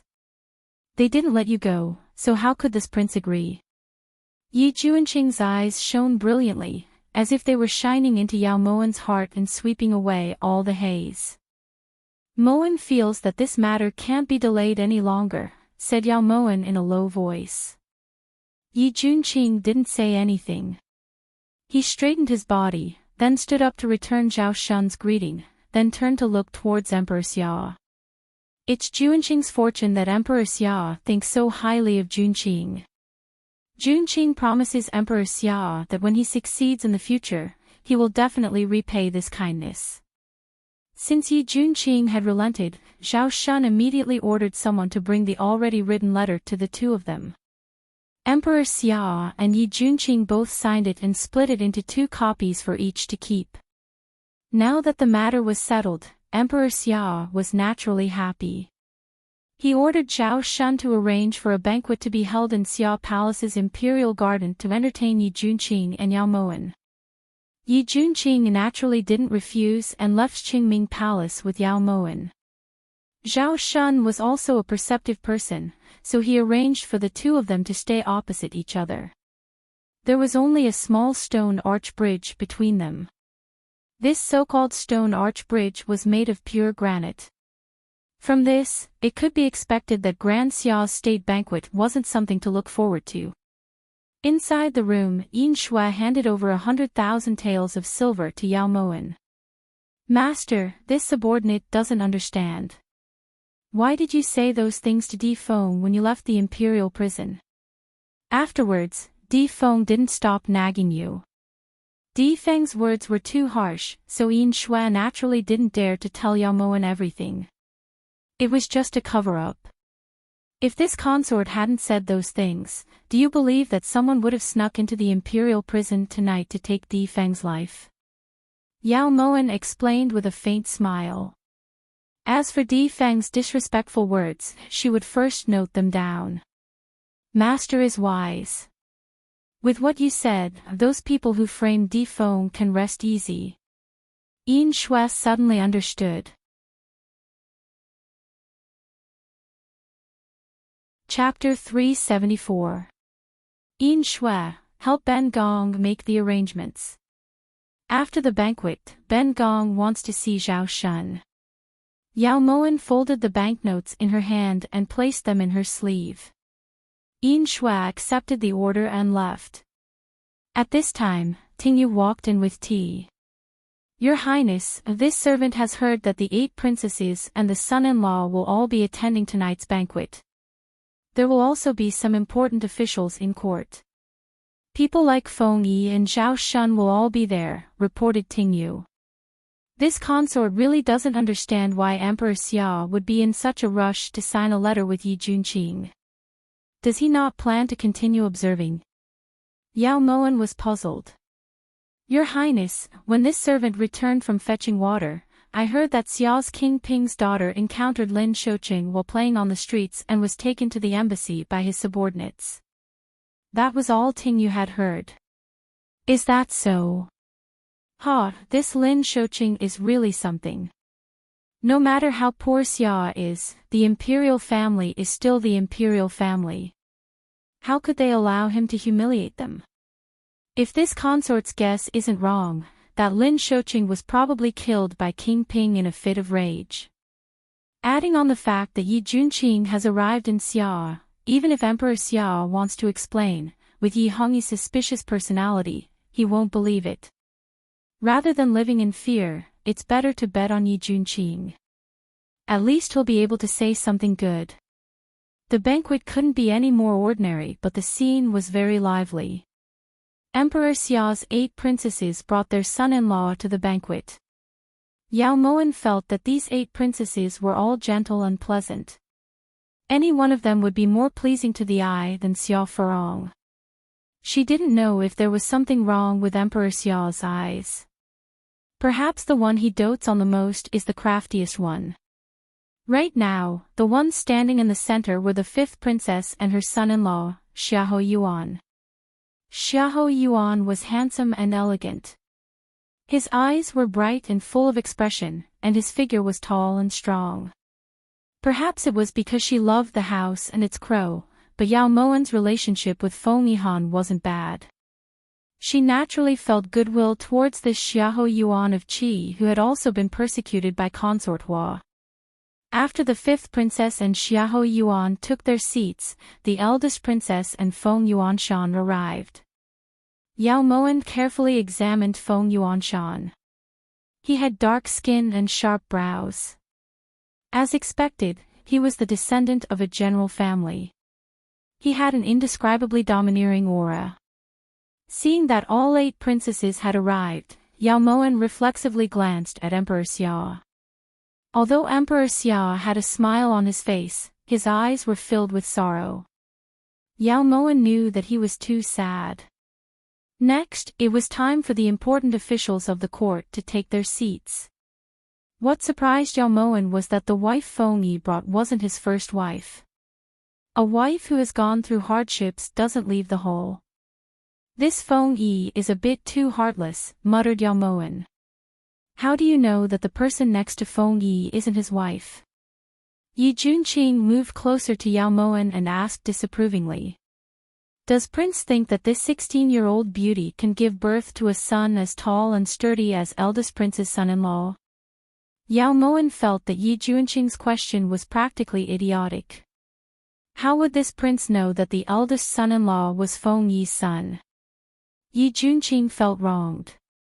If that's true, then Feng Yi matured too late. Yao Moen shook her head. She had always thought that Yi Junqing's logic was pretty good, but it turned out she was wrong. If that's true, then it can only mean that Feng Yi matured too late. Yao Moen shook her head. She had always thought that Yi Junqing's logical thinking was pretty good, but it turned out she was wrong. Yao Moen looked up and saw that the eldest princess seemed to be comforting the enraged Feng Yuanshan. Your Highness, it seems like eldest princess isn't happy. Tingyu leaned over and whispered in Yao Moen's ear. It seems like he's quite angry, Yao Moen murmured meaningfully. At the banquet, everyone toasted and drank with the occasional song and dance to liven things up. It looked peaceful, but most of the people had fake smiles on their faces. Thus, everyone felt the banquet to be boring. When the banquet ended and Yao Moen returned to her room, Yi Junqing followed her in. Prince, is something the matter? Asked Yao Moen when she saw Yi Junqing walk in. Nothing, it's just a cup of tea. Yi Junqing said matter-of-factly with a light smile. Is there no tea in Prince's room? If there isn't, Moen can have Tingyu brew it and bring it over. It's getting late, it's better for Prince to rest early. Yao Moen declined. You don't welcome this prince. In his memory, this was the first time Yao Moen had refused him. Yi Junqing's heart skipped a beat and he felt very uncomfortable. Moen just feels that it's getting late. Yao Moen smiled gently. Oh, then you should rest early too. Yi Junqing nodded reflexively and turned around. After a moment of hesitation, he walked onto the stone bridge. Yao Moen only turned around after Yi Junqing closed the door. Your Highness, actually, this servant feels that it's still early. Tingyu laughed dryly but didn't get a response from Yao Moen. She could only restrain her smile and respectfully wait by Yao Moen's side. Tingyu, did you notice that during the entire banquet, almost every important official in court toasted Zhao Shun, with the exception of Feng Yi? Yao Moen slowly sat down on the chair with a solemn expression. Did I? This servant was only paying attention to the first and fifth son-in-law. I didn't pay much attention to the others. But what does this mean? Asked Tingyu in confusion. It means that Zhao Shun and Feng Yi aren't on good terms. He's not even willing to put on a show. Yao Moen's eyes darkened. At this time, Yin Shui floated over and nodded towards Yao Moen. Tingyu, stay here to keep watch. If anyone asks, just say that this consort is sleeping, understood? After Yao Moen instructed Tingyu, she left Xia Palace with Yin Shui and headed straight for the Prime Minister's residence. The Prime Minister's residence's stone room could be considered spacious and bright, but the facilities were much worse. Normally, a sealed room like this would be extremely dark, so luminous pearls were the best choice for illumination. Unfortunately, there were only 5 torches lit in the stone room. The smoke from the torches made Yao Moan's eyes feel unbearably dry. This old man kowtows in salute to Empress Chu. May I ask why Empress Chu wishes to see this old man? Zhao Shun bowed respectfully when he saw Yao Moan walk in. Prime Minister Zhao, please sit. After Yao Moan sat down, she raised her hand and gestured for Zhao Shun to sit. Zhao Shun didn't act pretentiously and got up to sit in front of Yao Moan. The Grand Prime Minister's residence can't even take out a night pearl. Yao Moan looked around and spoke indifferently. Zhao Shun instantly felt a bit awkward. If Empress Chu has something to say, then speak frankly. This old man is all ears. In the end, he was the prime minister of a dynasty and had some shrewdness. Yao Mo Wan was speechless. Her cherry lips smiled faintly, then she took out 100,000 taels of gold and placed it on the stone table. This is... Zhao Shun looked suspiciously at the banknote on the table. When he saw the amount, he couldn't help but suck in a breath of cold air. However, he recovered in an instant. What does Empress Chu mean by this? Although Xia is poor, people are not short of ambition. Empress Chu doesn't need to use this kind of thing to humiliate this old man. Zhao Shun was angry. Prime Minister Zhao has misunderstood. This 100,000 gold is only a deposit. This consort wants to order 500,000 rattan chairs in Xia. Yao Moan had already expected that Zhao Shun wasn't someone who would be short-handed, so even if she wanted to bribe him with money, she had to think of an excuse. Rattan chairs. Is Empress Chu talking about this kind of rattan chair? Zhao Shun pointed at the chair he was sitting on in astonishment. That's right, it's this kind of rattan chair. However, the rattan chairs in Prime Minister Zhao's residence are too simple. If you put some effort into the weaving, I believe they'll sell very well. Yao Moan gave a simple suggestion. Empress Chu isn't joking, right? Not to mention 500,000, even 5 million wouldn't be worth 100,000 gold. Zhao Shun smiled bitterly.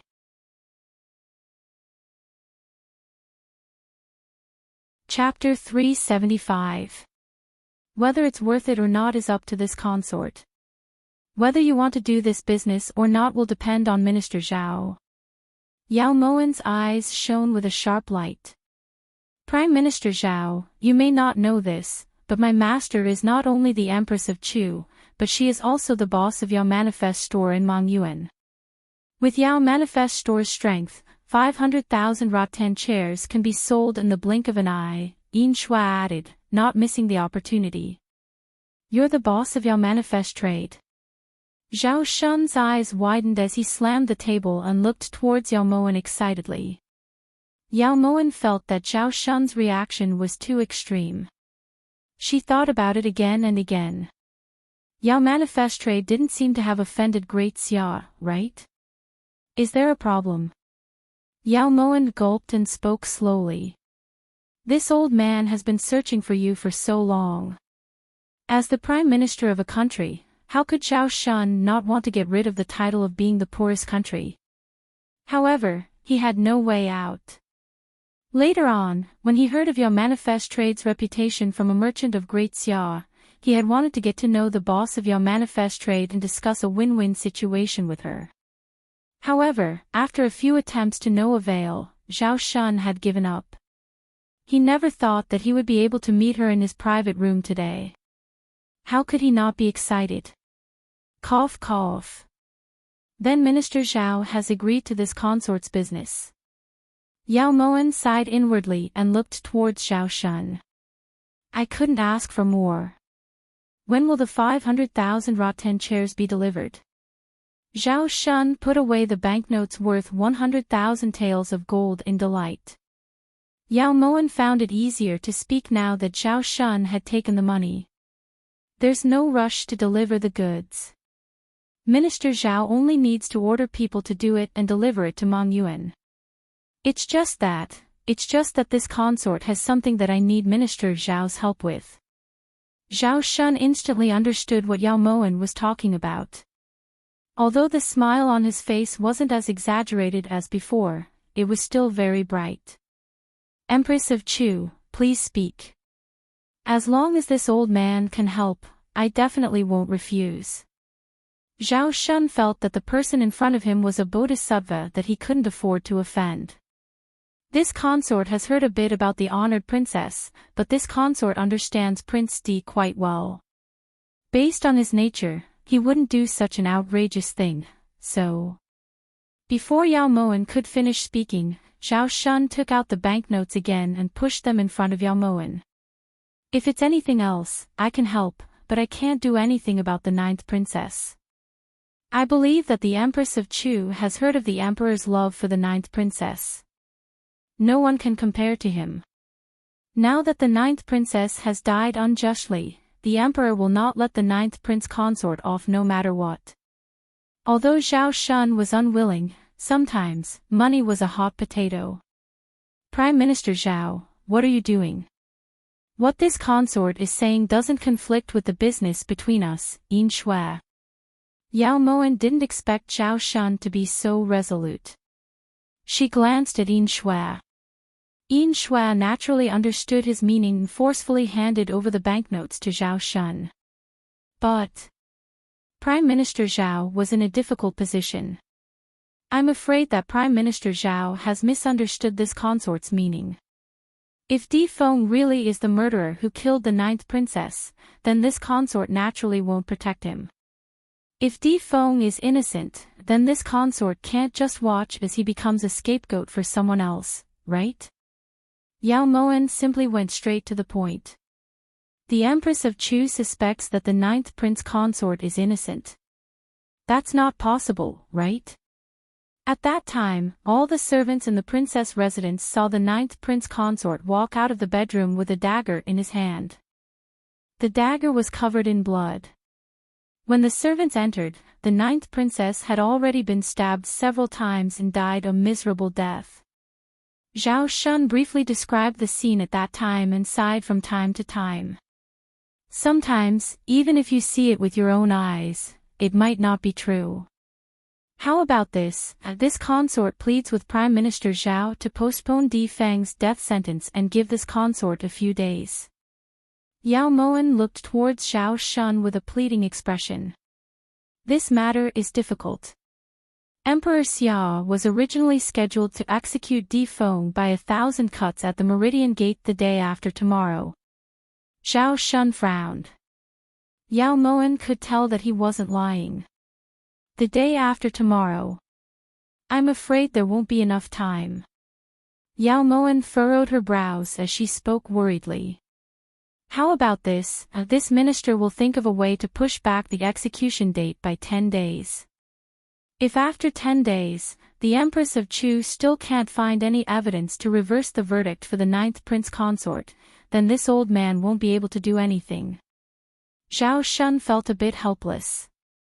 Then 10 days it is. Moen will definitely repay Prime Minister Zhao's benevolence in the future. Yao Moen nodded firmly. Then she exchanged a few more words with Zhao Shun before leaving. What Yao Moen didn't expect was that Yi Junqing would actually break into the prison, and by himself at that.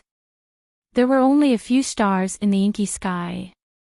Occasionally, dark clouds would float by, blocking out the bright moonlight. Yao Moen was able to recognize Yi Junqing's figure with a single glance in the darkness. She also guessed who the man on Yi Junqing's shoulder was. Yin Shui, send Di Feng back to this consort. Yao Moen felt that Yi Junqing was handling this matter too hastily, but she could understand his feelings. Even when she'd heard that Di Feng was going to be executed by 1,000 cuts the day after tomorrow, her first reaction had been to break into the prison. Yi Juanqing's martial arts were naturally no match for Yin Shui's, so after a few rounds, Yi Juanqing was already defeated. Then he angrily walked over to Yao Moen. Yao Moen, what are you doing? This prince finally managed to get him out with great difficulty. Yi Juanqing felt that there really was a never-ending fire between him and Yao Moen. This isn't the place to talk. This consort wants to see Di Feng. Yao Moen didn't want to argue with Yi Juanqing. She walked forward and pressed her body against his. What are you doing? Yi Juanqing reflexively retreated as he looked towards Yao Moen in alarm. Do you think this consort can jump over such a high wall? Yao Moen was extremely speechless. If she really wanted to do something, would she have waited until today? Once she jumped over the prison wall, Yao Moen suddenly felt that Di Feng truly had great foresight. He must have predicted that this would happen to him, which was why he'd thought of removing all the walls of the prison to make it easier to enter and leave. If you guys keep tormenting me like this old man's life will end in your hands before the day after tomorrow. Di Feng had been afflicted with bone-softening powder and was currently being carried around by them. His strength was severely lacking. I heard that Di Feng will be dragged out by the Ministry of Justice to be executed by 1,000 cuts the day after tomorrow. Yi Juanqing emphasized the word day.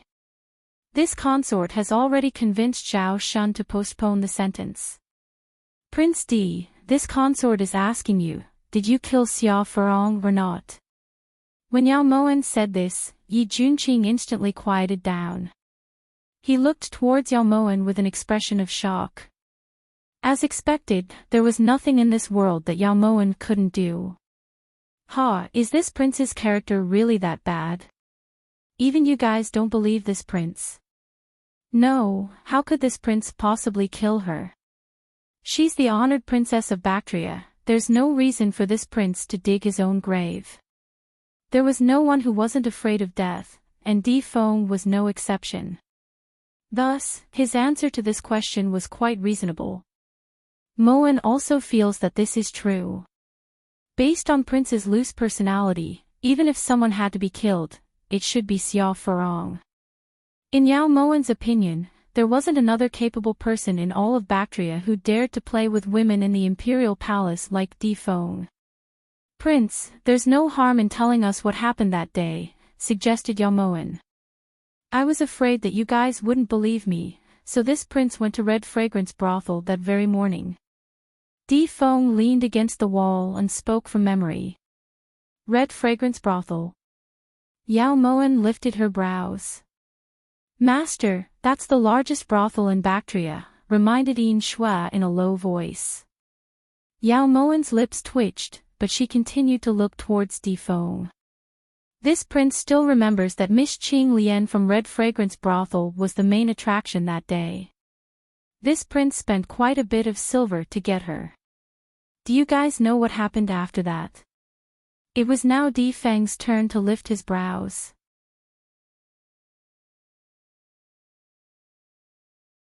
Chapter 376. It's not like we've ever been to that kind of place, so how could we know? Yi Juanqing objected. In the entire Great Chu imperial family, from the old princes who are about to be buried to the children, only you, Yi Juanqing, haven't been to a brothel. Di Feng's words were filled with disdain.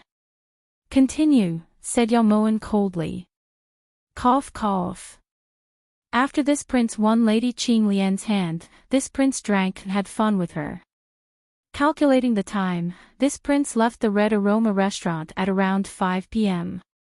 When this prince returned to the princess residence, I saw her by crying as she walked out of the bedroom. This prince guessed that Xia Furong was flipping out again, so I comforted her by a bit before entering the room. However, this prince didn't see Xia Furong in the room. Instead, I saw a bloodied dagger on the couch, so this prince picked up the dagger and walked out to ask what had happened. But, I didn't expect that a group of servants and maids would surround me as soon as I went out. Their faces were filled with fright. It seemed as if this prince had killed Xiao Farong. But, when this prince returned, Xiao Farong was unexpectedly lying on the soft couch. Moreover, her body had been stabbed until it looked like a sieve. Di Feng smiled bitterly. Does Prince remember who was the first to run into the bedroom? Yao Moan's eyes were deep and sparkling. Who was it? It was very chaotic at the time, so this prince didn't see clearly. Di Feng frowned helplessly. In such a short amount of time, if there was someone hiding in the room and holding a bloodied Xiao Farong, Prince should have sensed it, said Yin Shui. He was drunk for an entire day in Red Aroma restaurant. He drank so much that even his parents wouldn't recognize him. How could he have sensed anything, said Yao Moan. What are you saying? This prince recognized Ao Bai. I even comforted her. Di Feng argued. At the side, a drop of cold sweat dripped down Yi Juanqing's forehead. He recognized Ao Bai, but he couldn't recognize his parents. Ao Bai. You saw Ao Bai run out of the bedroom with your own eyes. Yao Moan's heart trembled slightly as she looked towards Di Feng. Yes, I saw it with my own eyes. Di Feng nodded. Are you sure that Ao Bai cried because she felt wronged and not because of fear? Asked Yao Moan. She felt wronged. This prince even tried to persuade her for a while. Said Di Feng with certainty. There's something wrong with this Ao Bai. Yi Juanqing, who hadn't said anything for a long time, broke the silence. You suspect Ao Bai of framing me? Impossible. This prince wanted to take her as a concubine. She knows this king's thoughts. Di Feng said with a solemn expression. Your Highness is really affectionate. I wonder if your Highness knows where Ao Bai is now. Yao Moan was a bit speechless. That Ao Bai was very problematic, but Di Feng couldn't see it at all. It was this prince that implicated Ao Bai.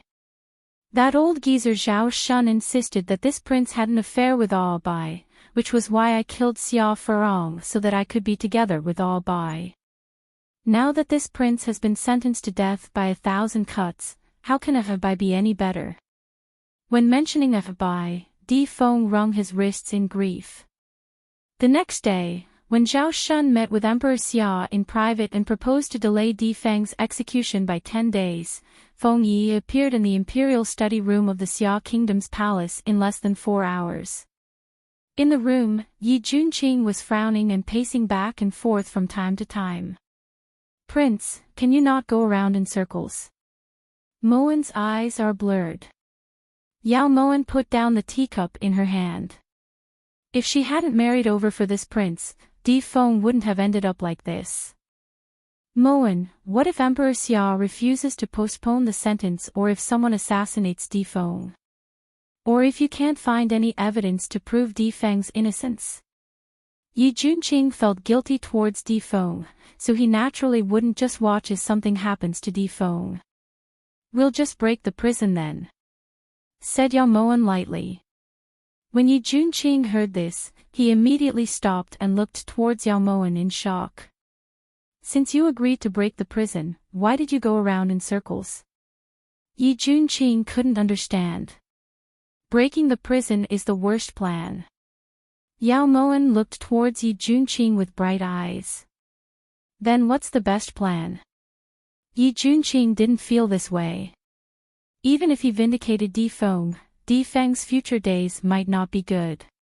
Prince has forgotten, Emperor Xia doesn't have a son. Yao Moan's lips curved into a smile.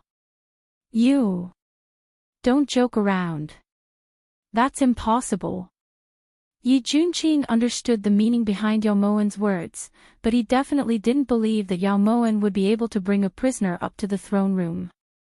It was absolutely impossible. Whether it's possible or not, we'll only know after we try. Yao Moan lifted her brows and smiled contentedly. At this time, Yin Shui had already returned. Reporting to Master, Emperor Xia has already agreed to Zhao Shun's request and said Di Feng's sentence to 10 days from now.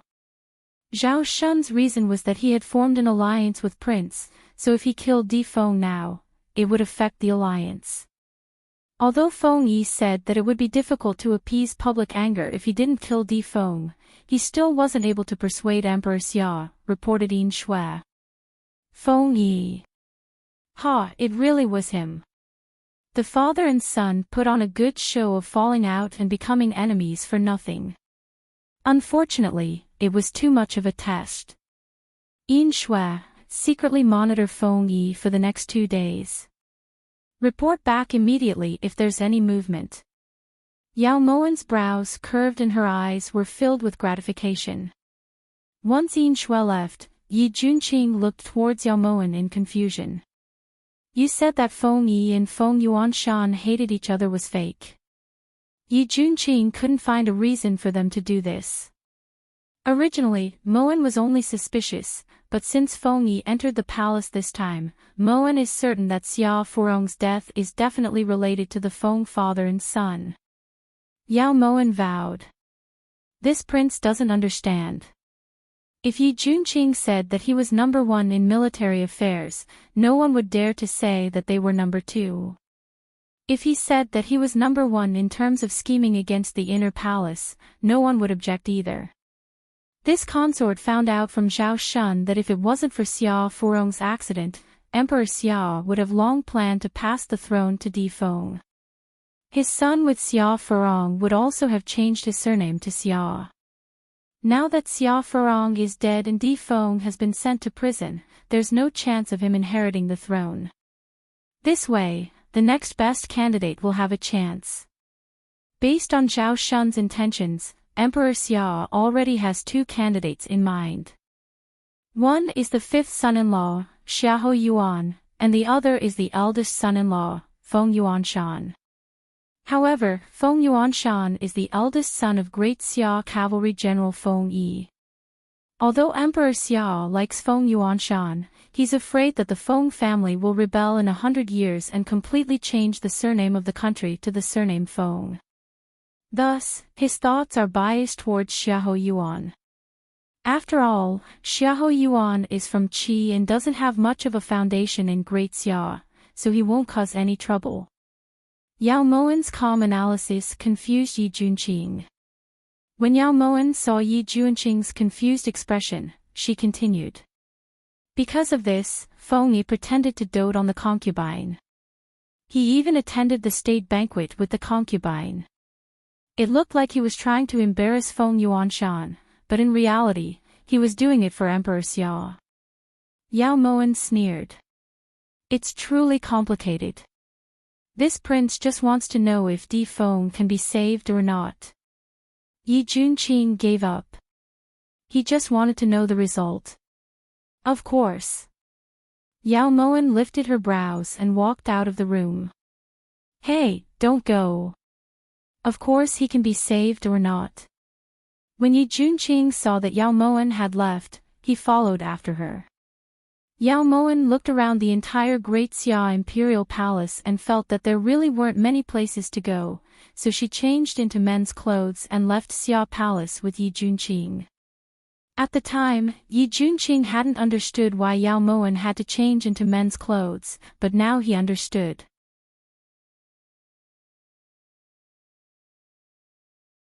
Chapter 377. This prince isn't going. Yi Junqing resolutely refused Yao Moen's harsh request. Then prince wants Di Feng to die. At this moment, Yao Moen was waving the fan in her hand, looking like an elegant and carefree young master. What does Di Feng's death have to do with whether this prince goes to a brothel or not? Yi Junqing argued. Is the prince a normal man? Going to a brothel? How many men would flock to that? Does prince have some hidden trouble? Yao Moen glanced at Yi Junqing, her gaze lingering on a certain part of him. How is this prince not normal? Isn't it just going to a brothel? Let's go, who's afraid of who? Yao Moen's goading method was very effective. At this time, Yi Junqing had already stepped through the entrance of Red Fragrance Restaurant. Yao Moen's lips curved into a smile. She turned around and ordered the attendants from Great Xia to wait outside before following him in.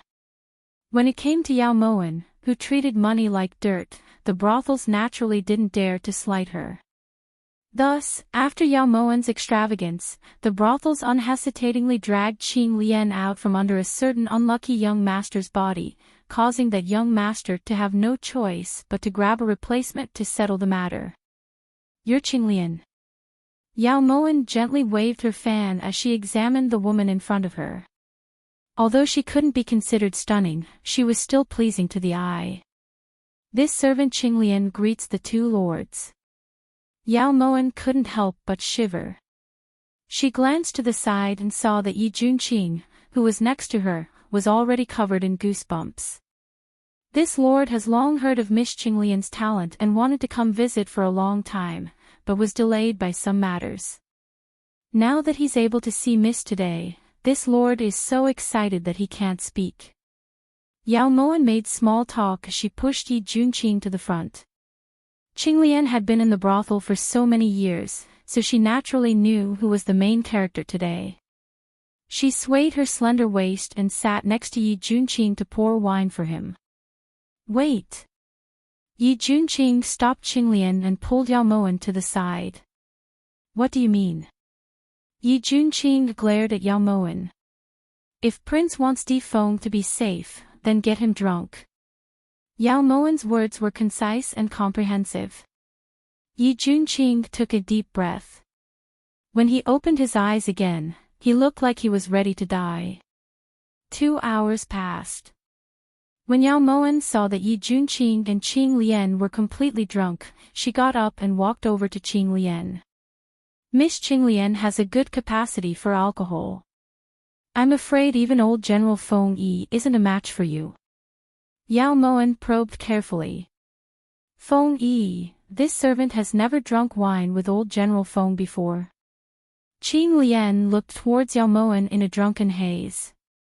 Her body swayed and she almost fell off her chair. Yao Moen was flabbergasted by Qing Lian's reply. Could it be that she had miscalculated? But old General Feng is really generous, actually willing to spend 500 taels to let this servant accompany the 9th Prince Consort.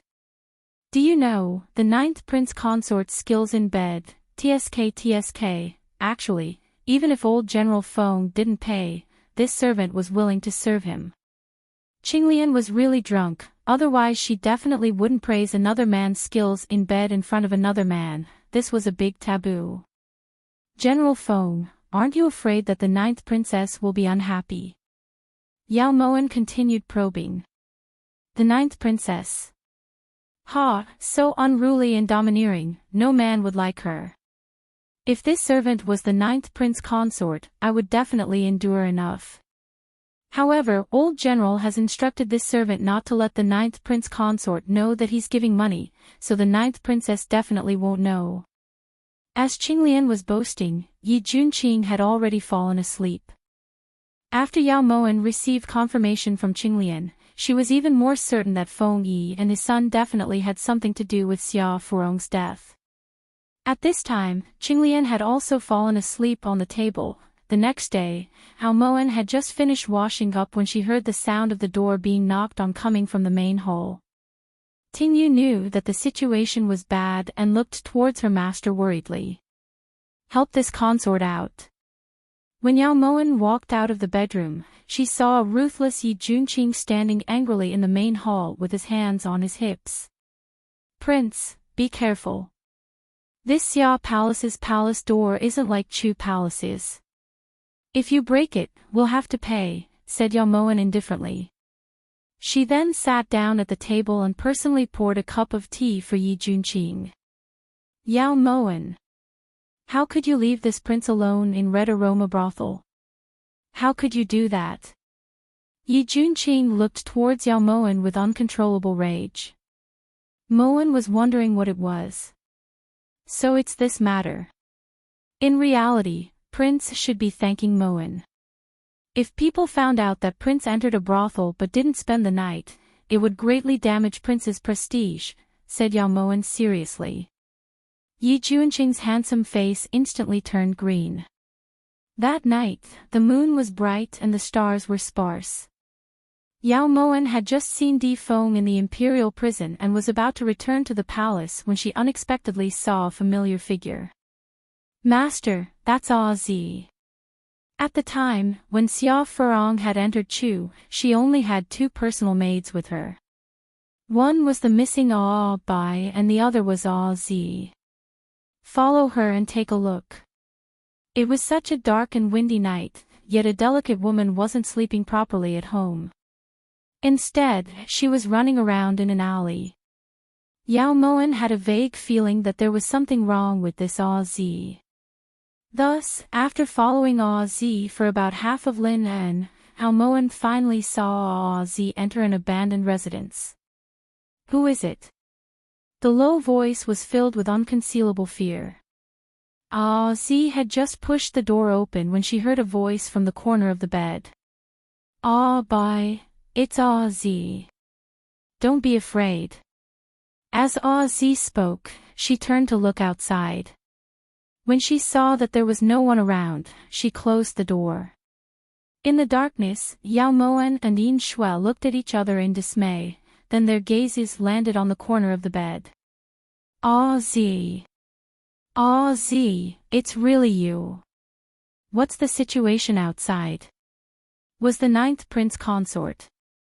Was he executed? Using the moonlight, Bai could tell that it was Zi. She immediately crawled out from behind the corner of the bed and gripped Zi's arm tightly. You still have the nerve to ask. If it weren't for you, how could 9th prince consort have been locked up in the imperial prison? Bai, what are you thinking? You should know that 9th prince consort is interested in you. If this hadn't happened, you might already be 9th prince consort's concubine. Although Zi was complaining, her eyes were filled with worry.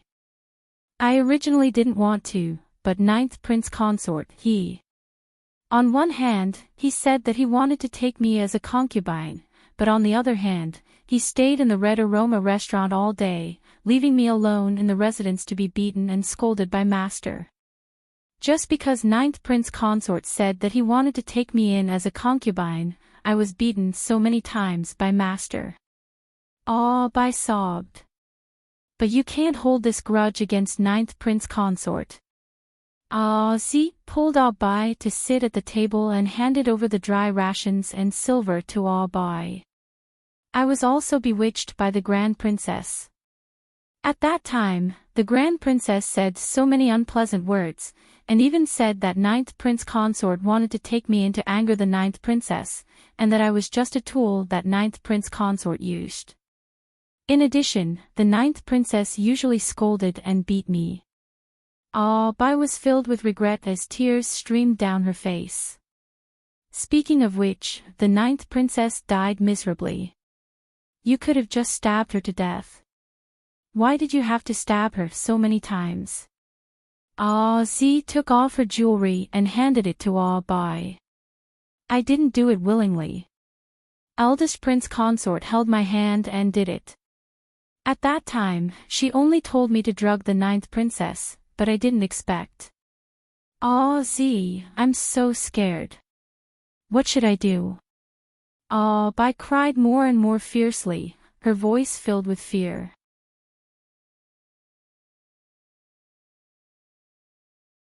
Chapter 378.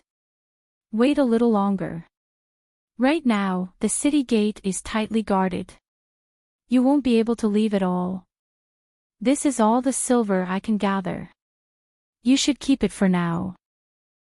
Zi was distressed about Abi's situation, but she was just a servant, and now that she was dismissed, she could only take out so much. No. Zi, please help me get out of here. I can dream of the 9th princess asking for my life every night, I'm so scared. Bai grabbed Zi with both hands and knelt on the ground begging. Bai, don't be like this. In fact, you don't have to be afraid. Prime Minister Zhao only thinks that you have been executed. The people of the Feng family also think that you have been buried alive. Now, no one knows that you are still alive, so you just need to hide here at this juncture. After that, it will be easy to sneak out of the city. After about an hour, Aziz finally left the abandoned house. After Z left, Bai sat at the table nervously. Suddenly, she heard movement outside the window. When she looked up, she saw a figure outside the window. Bai jumped up and looked out of the window in panic. Z. Why did you come back again? Bai choked hard in her throat. After a few words, she was already covered in cold sweat. The shadow was still swaying, but there was no response. Bai then called a few more times, but there was still no response. Who are you? Don't scare me. Bai leaned against the corner of the wall, her hand holding the silver was trembling. The silver bag was upside down, and the sound of the silver pieces falling to the ground scared Bai almost crazy. Bai, give me back my life. Just when Bai's endurance reached the limit, the window was suddenly blown open by the wind. Bai clearly saw a figure's feet off the ground, hanging straight in the air, with a dagger in his chest. Princess! Princess, is that you? Bai's voice trembled like a fallen leaf in the wind, her body tightly clinging to the wall, a cold chill surging from the soles of her feet into her heart. I died so miserably. Give me back my life. The figure floated in the air. The dagger in front of his chest looked even colder and gloomier under the moonlight. No. Princess, please spare my life. This servant didn't do it on purpose, it was the first prince's son-in-law who ordered this servant to do so. Princess, please let this servant go. Please. Bai kowtowed like crazy, her body trembling like a sieve. Right at this time, the door creaked open and Yao Moen slowly walked in. When she saw Bai on the ground who was on the verge of collapse, she felt indescribably conflicted.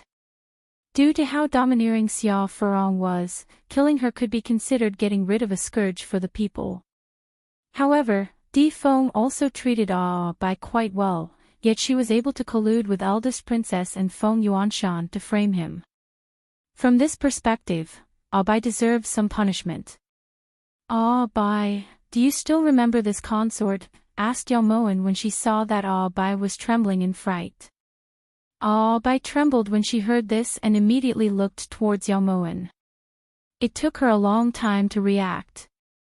Empress of Chu. You are the Empress of Chu. Empress Chu, save me. At this moment, Bai was completely desperate. She immediately got up and pounced towards Yao Moen. Yin Shua wanted to stop her but was stopped by Yao Moen.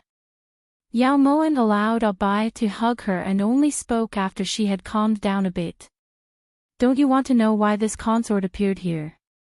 Yao Moen helped Bai over to the table and slowly sat down.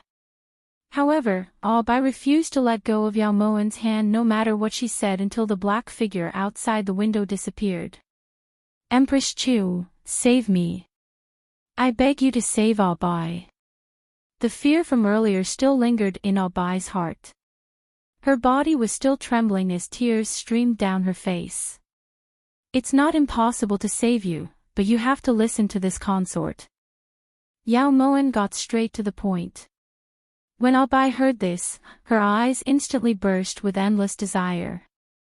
As long as Bai can live, Bai will listen.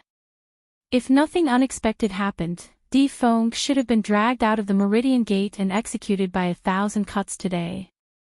However, man proposes, heaven disposes. Currently, Di Feng was sitting in the heavenly prison, drinking with Yi Junqing. Thinking back, the last time we drank, it was still at Guan Osprey Palace. Di Feng used his hands to tear apart the whole roasted lamb on the table as he ate to his heart's content. That's right. It's only been half a year, but the people have changed so much. Yi Junqing drank a mouthful of wine, then took the lamb Di Feng handed over. Do you think Yao Moen's words can be trusted? Di Feng put down the wine pot and looked towards Yi Junqing suspiciously. According to Yi Junqing's words, as long as he finished this meal, he would be able to regain his freedom. However, Di Feng didn't understand. The freedom Yao Moen was talking about was leaving the heavenly prison. Or was it complete freedom? That's what Yao Moen said. This prince is only in charge of passing the message. But don't worry, this prince feels that Yao Moen still has this ability. Also, Yao Moen said that she has a way to let you become Emperor Xia. Pfft, Di Feng spat out the wine in his mouth onto Yi Junqing's face. Your reaction is about the same as Junqing's back then. Yi Junqing wiped his face and continued eating. Do you think she's a god? If she lets me become Emperor Xia and lets me walk out alive, then this daddy will kneel 3 times and kowtow 9 times to her. Di Feng snorted, then fiercely took a bite of meat. Junqing, remember these words. When the time comes, don't go back on your words. Yi Junqing raised his brows. TCH. This prince always does what he says. Alright, eat your food.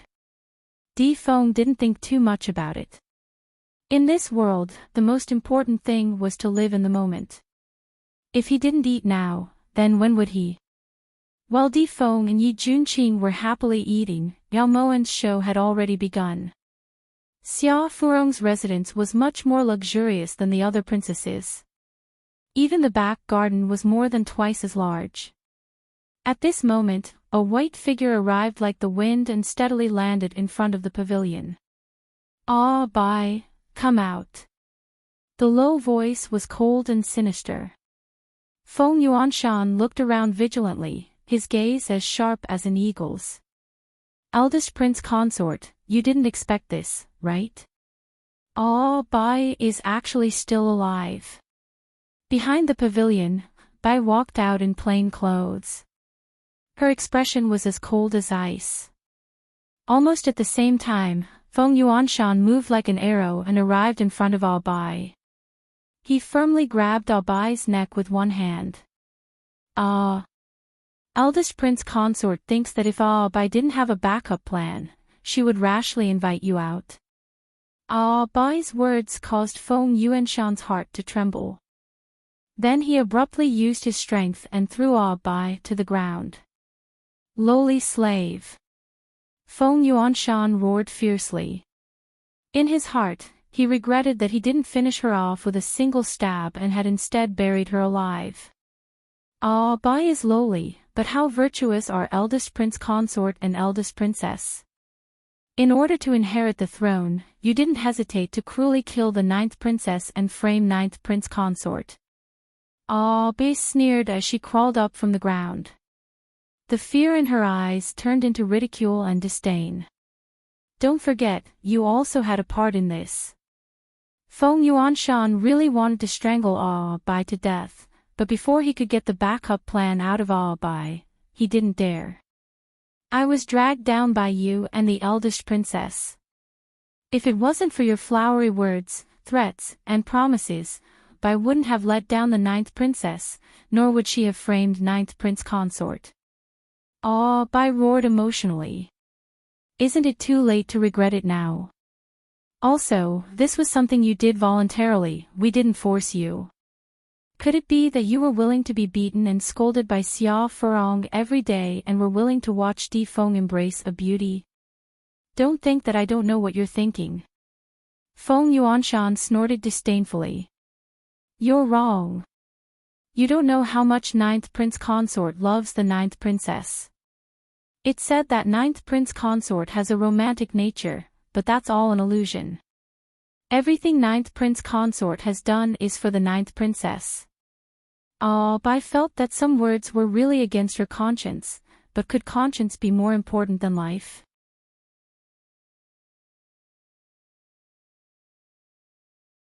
Chapter 379. Are you scared out of your wits? This is the first time this prince consort has heard of such a thing.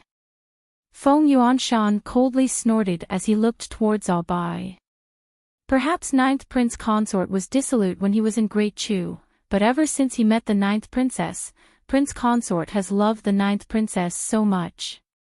Even after prince consort found out that the ninth princess preferred women, he still didn't leave her. He even went to the Red Aroma House to find a beauty for the ninth princess. Ao Bai's words were like rolling thunder, exploding Feng Yuanshan's head. You! What nonsense are you saying? Xia Furong likes women. How is that possible? Feng Yuanshan was completely confused. Originally, only Z and I knew about this. Later on, the ninth prince consort found out and was in great pain. The ninth princess proposed a divorce, but the prince consort couldn't bear to leave the ninth princess. He even said that since the ninth princess liked him, he would fulfill her wish. He was even more willing to cover it up for the ninth princess. He went to the brothel with reason, but in reality, he wanted to win the heart of the ninth princess. At this moment, Ao Bai truly admired Yao Mo Wan. This kind of lie, even if she was exhausted to death, she still wouldn't be able to make it up.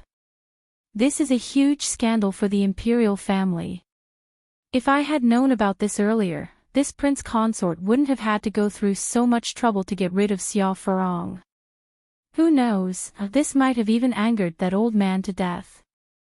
At that time, I was the eldest prince consort, so I should have inherited the throne. Feng Yuanshan completely believed Ao Bai's words. Ninth prince consort has deep feelings for the princess. Ao Bai once heard the ninth princess say that if she died, she would definitely attach her soul to prince consort's body. Since she can't be of the same mind as him in life, sharing a body in death can be considered compensation to prince consort. Ao Bai's tears fell like rain, she was extremely moved. I say, are you crazy? You called me consort to say these things. Be more direct, what are your conditions?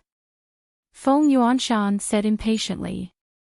Bai thought that after the ninth emperor's son-in-law was beheaded, I could escape from Lin, and with the corpse of the ninth emperor's son-in-law.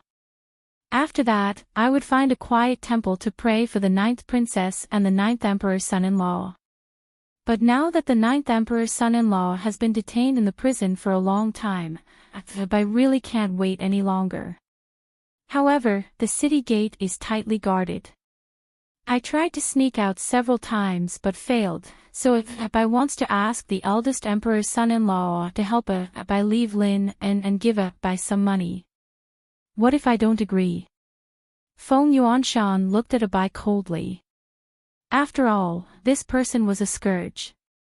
That day, Bai was not careful enough, and that was why she was silenced by the first prince's son-in-law. Fortunately, with the blessing of God, Bai did not die. Now, Bai has told the whole story to my friend. If anything happens to me, or if I go missing for 2 days, he will write this matter into an announcement and post it to the entire Xia kingdom. The first prince's son-in-law should know how much Emperor Xia dotes on the ninth princess. Even if there is no solid evidence, it will always be a knot in Emperor Xiao's heart. When the time comes, the first prince's son-in-law will not only inherit the throne, but it is also unknown whether he can protect the reputation of the Feng residence. Bai had never studied before, and it was really difficult for her to recite such a long paragraph. Oh, you've become smart. All right, I will send you out of the city with the carriage of the general's mansion tomorrow, and I will give you 500 silver ingots. But remember, if you dare to leak even half a word of this matter, then even if you flee to the ends of the world, this prince consort will still have a way to tear you into 1,000 pieces. Feng Yuanshan's eyes were dark and bottomless as he spoke. The relationship between eldest prince consort and the general of the White Cavalry is like fire and water. What you said is simply perfunctory to Bai. Bai coldly looked at the eldest prince consort. For the first time, she was not afraid of the nobles. If it is not like fire and water, how can the emperor be at ease to hand over the Xia kingdom to me? Feng Yuanshan snorted, his face was full of pride. So you are acting for the emperor? Abai said loudly. This is not something you should be concerned about. Just remember, leave and don't come back. Tomorrow afternoon, at the entrance of the tea house in the west of the city, you only need to be there. As for the rest, I will naturally arrange it for you. After Feng Yuanshan gave his instructions, he did not wait for Abai to speak and had already left.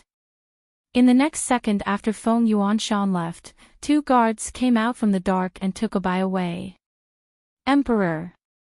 I did not expect Feng Yi and his son to have such ambition. I did not expect them to kill your most beloved 9th princess in order to obtain the throne. Zhao Shun said with grief and indignation. His eyes seemed to fall on Emperor Xia, who sat at the side and saw the whole process. Feng Yi had once bathed in blood on the battlefield with me and made great contributions to the great Xia dynasty. I will spare him the death penalty. Issue a decree to confiscate his house and send him away. As for Feng Yuanshan, he actually dared to kill my Furong. He deserves to die 10,000 times. Order the royal guards to immediately arrest him at the first princess residence and bring him to justice. 3 days later at the Meridian Gate. And, tell the first princess that I do not want to see her anymore. Emperor Xiao's voice was faintly trembling. His hand on the rattan chair was clenched so tightly that his knuckles turned white. I will do it now. Zhao Shun bowed respectfully. There is no rush. Accompany me to the prison first. Emperor Xia got up dejectedly. He only took 2 steps before he felt dizzy. Emperor, the dragon's health is important. Should I help you back to the palace to rest? Zhao Shun looked at Emperor Xia worriedly. There is no need. I cannot let the 9th prince consort suffer again. I cannot let Furong stay in such a dark and damp place. In the entire process, Emperor Xia only remembered one sentence clearly. Furong could not be of the same mind as Di Feng in life. After death, she was willing to leave her soul in Di Feng's body.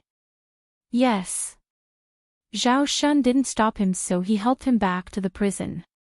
It wasn't until Emperor Xia left that Yao Moan came out from the shadows. Master is wise. I didn't think that Zhao Shun would really be willing to invite Emperor Xia over. Yin Shui praised. He's not doing it for me, he's doing it for himself. Think about it, with his irreconcilable relationship with Feng Yi, if the first prince consort is able to sit firmly on the throne, he won't have a good time. Yao Moan saw this point in Zhao Shun, which was why she was at ease leaving Bai in his care. Inside the prison, Di Feng and Yi Junqing were eating happily. There wasn't much left of the whole roast lamb. What are you doing? Di Feng asked in confusion when he saw Yi Junqing sweep the battlefield. Yao Moan said that Emperor Xia would come to pick you up. It wouldn't be good if Emperor Xia saw this. Yi Junqing casually tossed the wine pot and the remaining lamb bones out of the prison wall. What kind of joke is this? Emperor Xia will come to pick me up. Yi Junqing. What exactly is going on? A shrill voice suddenly rang out. Di Feng shot up and clutched his neck with both hands. His eyes widened as he looked towards Yi Junqing in disbelief. That's right, what's going on? Why did your voice change? Yi Junqing had an astonished expression. It was clear that he didn't know about Di Feng's change. You're asking me. I was the one who wanted to ask you. You're the one who drugged me, right? Hurry and give me the antidote. Di Feng's voice became even more feminine as he raised his pinky. It looked just like the green lotus he'd seen at Red Aroma restaurant. Yi Junqing instantly got goosebumps. Junqing doesn't know. Yi Junqing said innocently. Right at this moment, there was a sudden movement outside the prison. Yi Junqing didn't have time to find the source and immediately left. When he saw Emperor Xia in front of him, Di Feng became gloomy. Although he bowed to greet him, he didn't say a word. Fenger, Imperial Father has already investigated. Furong's death had nothing to do with you. You've been wrong these past few days. Emperor Xia's tears streamed down his face when he saw that Di Feng had clearly lost weight. He personally helped Di Feng up. Ninth son-in-law, His Majesty has suffered quite a bit because of you. Hurry and thank His Majesty. At the side, Zhao Shun saw that Di Feng wasn't saying anything and subconsciously reminded him. Fenger, are you still blaming Imperial Father? Emperor Xia pulled Di Feng over and personally handed the antidote to him. After Di Feng drank the antidote, he immediately felt much better. He turned to look towards Emperor Xia.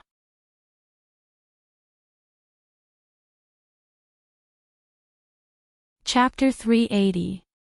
This son kowtows in thanks to Imperial Father. The clear voice was gentle and graceful. When Emperor Xia heard this, tears instantly poured out. Hibiscus. Our hibiscus. Before Di Feng could react, Emperor Xia immediately pulled her into his embrace and cried bitterly. Di Feng was at a loss. Regardless of how excited Emperor Xia was when he heard Di Feng's voice or how shocked Zhao Shun was, the only thing they knew was that the first thing Yi Junqing would do after returning to Xia Palace would be to interrogate Yao Moen about what she had done to the whole roast lamb. Prince's attitude is very displeasing to Moen. Yao Moen sipped her tea as she looked towards the furious Yi Junqing. The person who's displeased is still in prison. Give the antidote to this prince. Yi Junqing felt that he had already let Di Feng down greatly. Now, he had turned Di Feng into a monster that was neither a man nor a woman. To Di Feng, he was basically an executioner who killed without batting an eye. He couldn't forgive himself. Antidote. Moen didn't poison it. Yao Moen looked towards Yi Junqing innocently. Do you think this prince will believe you? You were the one who prepared the roast lamb and the wine. Yi Junqing felt that he had already developed an immunity to Yao Moen's harmless eyes. Ahem. Alright, Moen really didn't poison it. She just used some medicine to change the tone of her voice. Yao Moen suddenly felt a bit gloomy. If there came a day when she really wasn't lying, would people still believe her? This prince knew it would be like this. Give the antidote to this prince. Yi Junqing had expected that Yao Moen would say this. Moen doesn't have the antidote. In truth, there's no need to take the antidote. Di Feng will recover on his own in 3 days, said Yao Moen lightly. Moen, why? Yi Junqing was confused. Prince, don't be impatient. Everything will be clear in 3 days. Yao Moen didn't want to explain. There were some things that couldn't be explained even if she spat a lot of saliva. It was better to let time prove everything. However, what Yao Moen didn't expect was that Yi Junqing actually went to find Di Feng of his own accord and took all the blame for the poisoning. He even got scolded by Di Feng. Later on, according to Yi Junqing's description, Di Feng at the time was like a brothel proprietress scolding a customer who didn't pay up. His scolding was world-shaking and carefree. This matter greatly affected Yao Moen. In order to repay the debt of her past life, she had always been silently doing things for Yi Junqing. She had never thought about repaying him. She felt that doing everything she could for Yi Junqing was the right and proper thing to do. However, even now, there were still some restless feelings lingering in her heart. Even if she didn't know what the future would be like, this indescribable feeling was already causing her to gradually sink in. 3 days later, Emperor Xia suddenly announced to the world that Di Feng was crowned as the crown prince and decided to pass the throne to Di Feng after 100 years.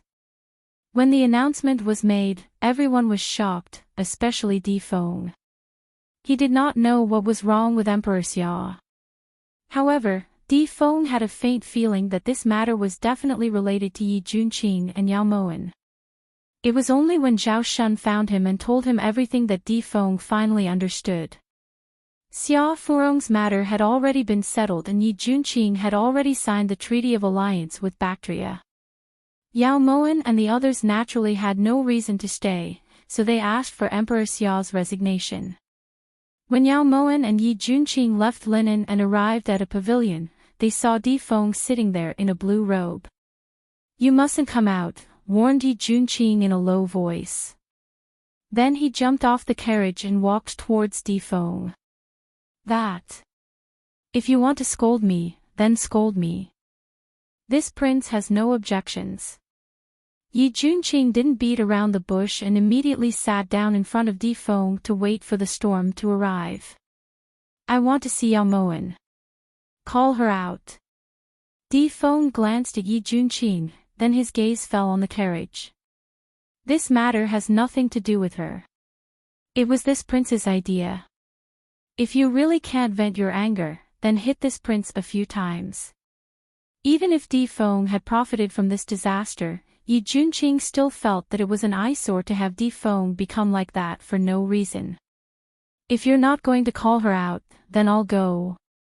When Di Feng saw that Yi Junqing wasn't willing, he immediately picked up the 2 wine jugs and walked towards the carriage. At this time, Yao Moen had also gotten off the sedan chair. Yi Junqing knew that the situation was bad and quickly moved to block Yao Moen's way. "If you want to vent your anger, Junqing will accompany you to the end. However, if you touch her, then don't blame Junqing for being impolite." Yi Junqing's handsome face was solemn as he blocked in front of Yao Moen like Mount Tai. The sunlight fell on Yi Junqing's face like fragments of gold. His exquisite features were like jade carvings, reflecting a faint halo of light. At this time, Yi Junqing seemed like a divine general. His resolute face was as calm as still water and his eyes were calm. "Yao Moen, why did you choose him back then? In reality, don't you think that this prince has more wisdom than Yi Junqing?" Di Feng didn't even look at Yi Junqing as he casually handed the wine jug to Yao Moen. Prince's wisdom lies in the fact that when you get drunk, you only recognize awe by and not your parents. Yao Moen smiled sweetly as she took the wine jug from Di Feng. "Cough cough. Words cannot express my gratitude. Di Feng will drink first as a sign of respect." Yao Moen's eyes curved into crescents when she saw Di Feng raise his head and drink the wine in one gulp. She was just about to drink when Yi Junqing snatched the jug away. "This prince will drink for you." Yi Junqing didn't care if Yao Moen was willing or not. He immediately drank it all in one gulp and only then did he notice that there was something wrong with the taste. "This is tea, right?"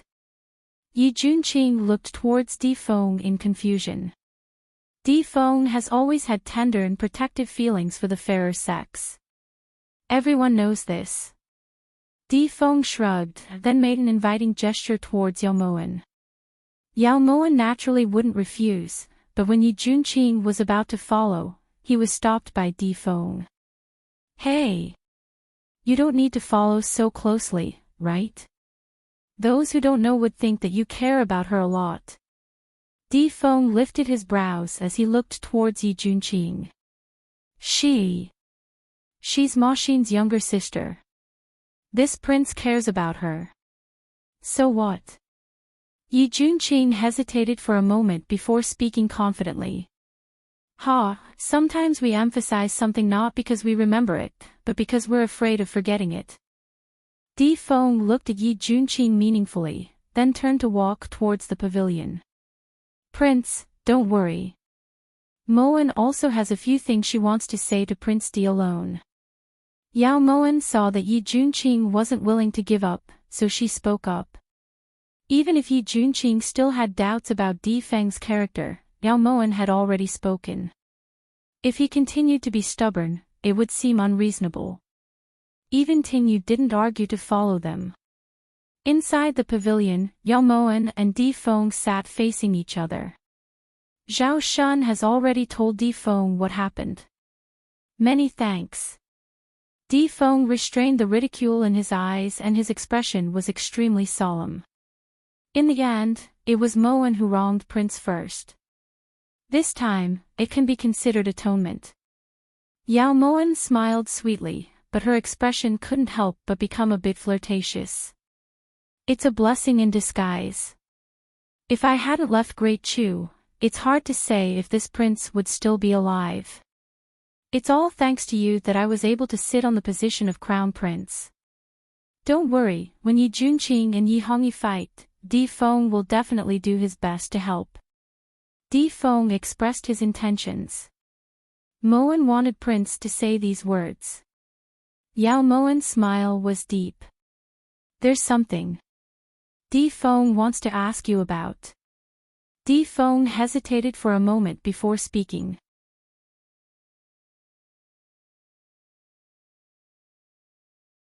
Chapter 381. Miss Bai has already been sent away from Lin and by Moen. In fact, if Prince wasn't sincere, then why would you give her hope?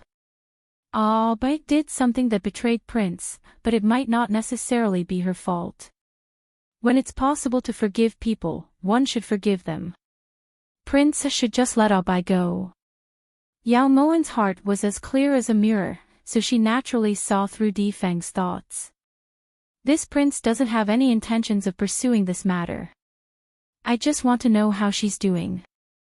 It's true that this prince has never been sincere towards her, but this prince's original intention was to make her feel better. I didn't expect that it would backfire and harm her like this.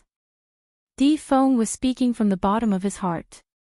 That's why it's said that a person's heart is hard to fathom. Not all good intentions can be exchanged for good results. Moen can understand Prince Di's painstaking efforts. Yao Moen's lips curved bitterly. At the time, she hadn't expected that her good intentions would be treated as malicious intent. It's rare that you didn't call this prince a hypocrite. Thanks. Di Feng nodded with gratitude in his eyes. After leaving the pavilion, Yi Junqing was very confused by Di Feng's attitude and only found out the whole story after asking. It's fortunate that King Xia is superstitious. Otherwise, who would believe in reincarnation after death? Yi Junqing didn't think much of it. Does Prince believe it? This has nothing to do with superstition. If Moen tells Prince that eldest sister's soul has already been reincarnated into that horse, Moen believes that Prince will even replace the horse. Yao Moen gave an inappropriate analogy. As it turned out, Yao Moen's guess was correct. When they reached the next town, Yi Junqing bought 3 horses to pull the carriage without any hesitation. Although Yi Junqing said it was to speed up the journey, no one knew what he was really thinking. Just as they were about to leave Bactria, Yao Moen received a secret letter from Ji Province. Something happened in Ji Province, asked Yi Junqing worriedly when he saw Yao Moen's brows furrow. Ji Province is fine, but your good senior brother is in trouble. Yao Moen handed the letter to Yi Junqing. Written on the letter were the words, Yan Nanxing had been abducted by Mei Ji and his fate was unknown. Why did Mei Ji abduct Yan Nanxing? If the person she abducted was Huan Heng or Ben Lei, this prince wouldn't find it strange. Yi Junqing gripped the letter, his brows furrowed in confusion. Does Prince remember something? Yao Moen seemed to have thought of something and looked towards Yi Junqing. What is it? That day in the Chu Palace, Moen had Yan Nanxing use his beauty to seduce Mei Ji, reminded Yao Moen. So? Yi Junqing suddenly understood and felt uneasy. So this time, it's very likely that Mei Ji abducted Yan Nanxing purely for revenge. If that's the case, it wouldn't be hard to explain why the person Meiji abducted wasn't a high-ranking military officer, but the idol Yan Nanqing who has the title of Alliance Head, analyzed Yao Moen. Meiji won't be so petty, right? Yi Junqing couldn't understand why Meiji, as the vice-commandant of the Iron Blood Army, would be so persistent in this matter. Women are always very stingy when it comes to this kind of thing. What should he do now? Are we going to save Yan Nanqing or return to Ji Province? In reality, Yao Moen really wanted to return to Ji Province. After all, based on her understanding of Yan Nanqing, at worst, she would just lose her virginity. In comparison, Ji Province was more important. Do you think that Meiji has fallen in love with Yan Nanqing? Yi Junqing hesitated slightly before looking towards Yao Moen suspiciously. It's very possible. After all, Yan Nanqing's appearance was extremely attractive. Yao Moen thought this way. Since it's like this, they're both willing parties, so let's not go and join in the fun. Yi Junqing found a dignified excuse. Yao Moen was speechless. She was pounding her chest and stamping her feet in her heart for Yan Nanqing. With a junior brother like this, there was no meaning in living anymore. Since Yi Junqing wasn't going to save him, Yao Moen was naturally happy to be at ease. Thus, the two heartless fellows continued to drive towards Ji Province. At this time, the carriage was driving into one of the most flourishing cities in the Zhou dynasty, Longxi. There were two reasons why Longxi was famous. One was that the water and sky were the same color. It was the largest brothel in the Zhou dynasty, the most luxurious, the most beautiful, and the most enchanting brothel. The other reason was that the residence of the richest man in the Zhou dynasty, Su Mo, was in Longxi. Inside the inn, Yao Moen and Yi Junqing found a quiet corner to eat. The sky was gradually getting dark, so the two decided to stay in this inn. Have you heard?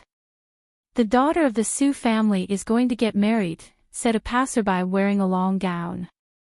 It can't be. Wasn't her engagement annulled by Phoenix Feather Manor? Who would want to marry a woman who has been rejected? The passerby next to passerby A said resentfully. You won't marry her even if she gives it to you, said the third passerby with a cold snort. Hee, I'll marry her. Whoever doesn't marry her is an idiot. That's the daughter of the richest man in the Zhou dynasty. One meal is worth 10 years of our earnings. As long as you become the son-in-law of the Su residents, that's the same as marrying a mountain of gold. The second passerby's eyes instantly lit up. Keep dreaming. With your looks, if the girl takes a single glance at you, you'll definitely not need to eat for 10 years, commented the first passerby. You only know how to insult me. But then again, who's the groom? Asked the second passerby curiously. Who is it? You'll be scared to death if I tell you. It's the young master of Phoenix Feather Manor, Yan Nanqing. The moment the first passerby said this, Yi Junqing's hand trembled and the meatball instantly fell to Yao Moen's feet. Yao Moen also found this to be inconceivable. Hadn't Yan Nanqing been captured by Meiji? How could he possibly be a groom here? Thus, that night, Yao Moen purposefully ordered Yin Shui to scout out the Su residence. The news she obtained caused Yao Moen and Yi Junqing to feel extremely conflicted. Master, this subordinate saw Yan Nanqing, but his acupuncture points seemed to have been sealed. This subordinate originally wanted to get closer but didn't want to be attacked by the icicle formation. Yin Shui's words caused Yao Moen and Yi Junqing to look at each other in dismay. They never expected that Meiji would be the daughter of the richest man in the Zhou dynasty, nor that she would be infatuated with Yan Nanqing to the point of forcing him to marry her. What do we do now? Yao Moen furrowed her brows as she asked for Yi Junqing's opinion. In this sort of situation, would Yan Nanqing die to prove his sincerity? Yi Junqing looked towards Yao Moen worriedly. He probably wouldn't. Yao Moen felt that Yan Nanxing wasn't that weak. The entire room sank into silence. After a long while, Yi Junqing looked towards Yao Moen. If Yan Nanxing gets raped in front of this prince, master will jump out of his grave and strangle me to death. Yi Junqing finally found his conscience.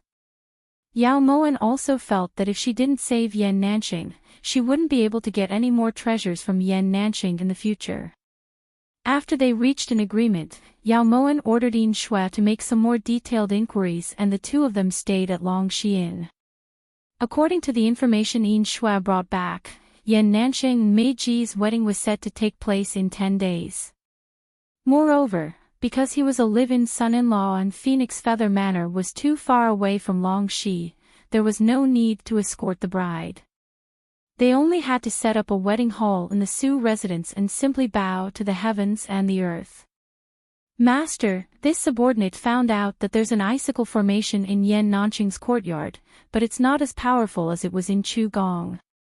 In order to avoid alerting the enemy, this subordinate didn't force his way in. According to this subordinate's observations, there's a life door in the icicle formation and there are 2 keys to open this life door. One of them is in Mei Ji's hands and the other is in Old Man Su's hands. Yin Shui reported the results of her investigation. You did well. This matter absolutely cannot alert Mei Ji. Otherwise, not only will we not be able to save Yan Nanxing, we'll also lose our lives. Yao Moen hadn't forgotten how difficult it had been for Chu Gong and the others to escape.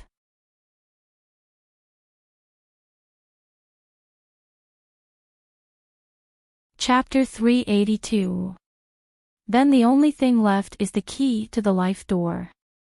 As long as we can steal the key, it's not impossible to save Yan Nanxing. Yi Junqing analyzed. That's right. We definitely won't be able to do anything to Mei Ji. Right now, we just have to see if there's a chance with Old Man Su. Yin Shui, help this consort ask around. Does that Su Mo have any hobbies? Yao Moen's eyes were deep and her voice was tinged with worry. It wouldn't matter if she was caught.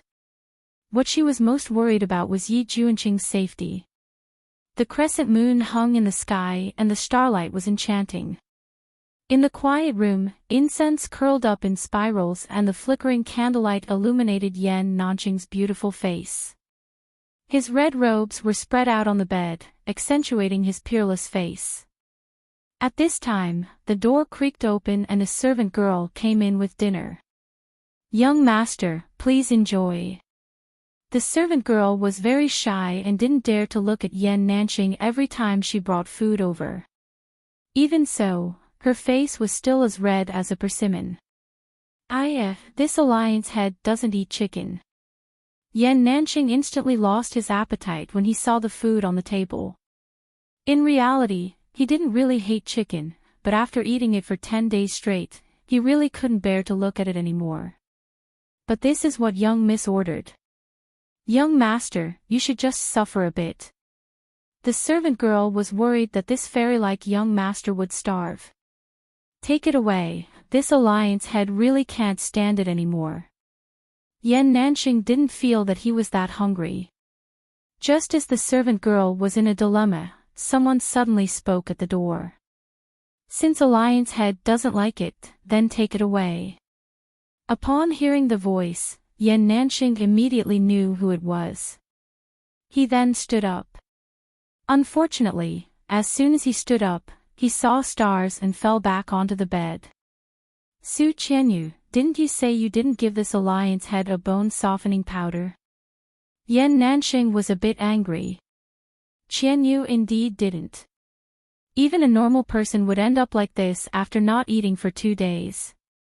Mei Ji walked into the room and waved her hand to dismiss the servant girl. Actually, Su Residence's chicken is still very delicious. Bring it back. Yan Nanxing glanced at the servant girl and calmed down. Once the servant girl left, Mei Ji walked over and helped Yan Nanxing back to the table. A forceful melon won't be sweet. If we force ourselves to be together, we won't be happy. Yan Nanxing started lecturing. Happiness. Long after I broke off the engagement at Phoenix Feather Manor, I no longer had any happiness to speak of. I didn't marry you because I wanted to be happy. I wanted you to be as unhappy as me. Meiji's voice was cold and her face was as cold as ice. If Miss is willing to let Nanxing go, Nanxing promises to find a man who can help you regain your happiness. Yan Nanxing vowed. I wouldn't dare to trouble you. I've found it. Meiji's cherry lips curled up into a strange smile. Really? Congratulations. Where is it? Bring it over for Nanxing to see. Yan Nanxing's smile was incomparably brilliant, but when he saw Meiji staring at him, he immediately wilted like a frosted eggplant. I advise you to be smart. Don't go on a hunger strike. Even if you starve to death, I won't be the one who will be sad, said Meiji coldly. Nanxing isn't going on a hunger strike. I really can't eat anymore. Yan Nanxing's temper flared and he immediately threw his chopsticks. If you don't eat, do you believe that the next time you serve it, it will definitely be a live chicken without plucking its feathers? Meiji's words instantly made Yan Nanxing excited. He fiercely tore off a chicken leg and chewed on it. That's more obedient. Meiji patted Yan Nanxing's head like she was petting a pug, then turned to leave.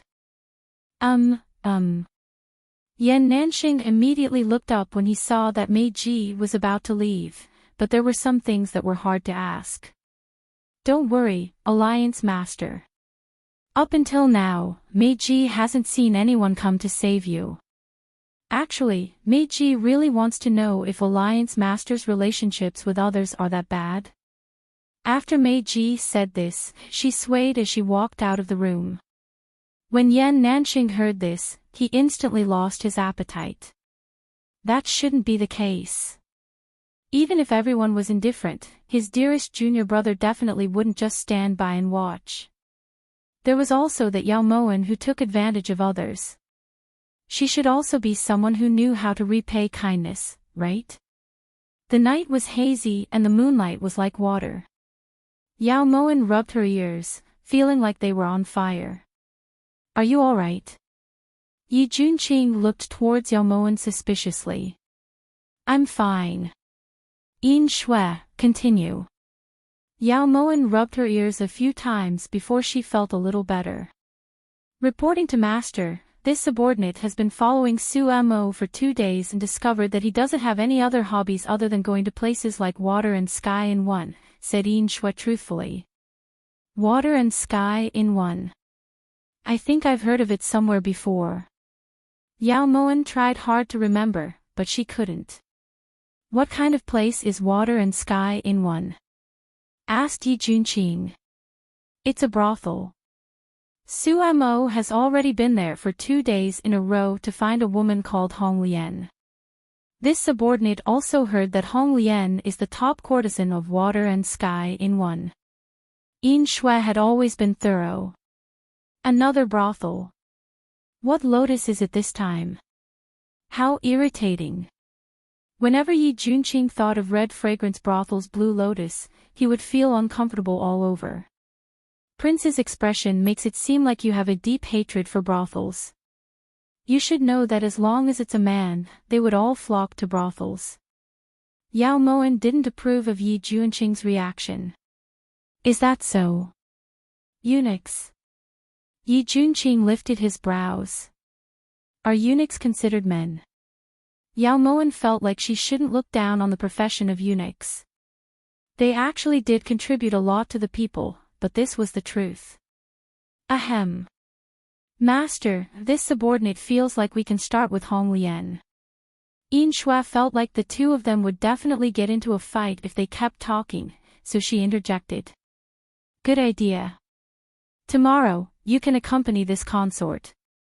Yao Moen felt that with their current strength, they would have to use their wits, mainly because they weren't a match for the other party. This prince will go as well. Yi Junqing was truly worried about Yao Moen going to such a filthy place by herself. That's what Moen said, even a man can't resist the temptation of a brothel. In Shui, let's go. Yao Moen glanced meaningfully at Yi Junqing, the sarcasm in her words extremely clear. Hey, this prince isn't going to look for. Yi Junqing felt like he needed to explain his original intentions, but before he could finish, Yao Moen had already left. This prince is just worried that you'll be in danger. Yao Moen, you have to face this prince's motives. Yi Junqing cursed silently. The next day, Yao Moen dressed up as a man and left the inn with Yi Junqing. They walked towards the sky and water unifying color. When the two of them stood in front of the sky and water unifying color, a fragrant smell wafted into their noses. It was so tacky and fragrant that it made Yi Junqing sneeze. Achoo! Don't you find it pungent?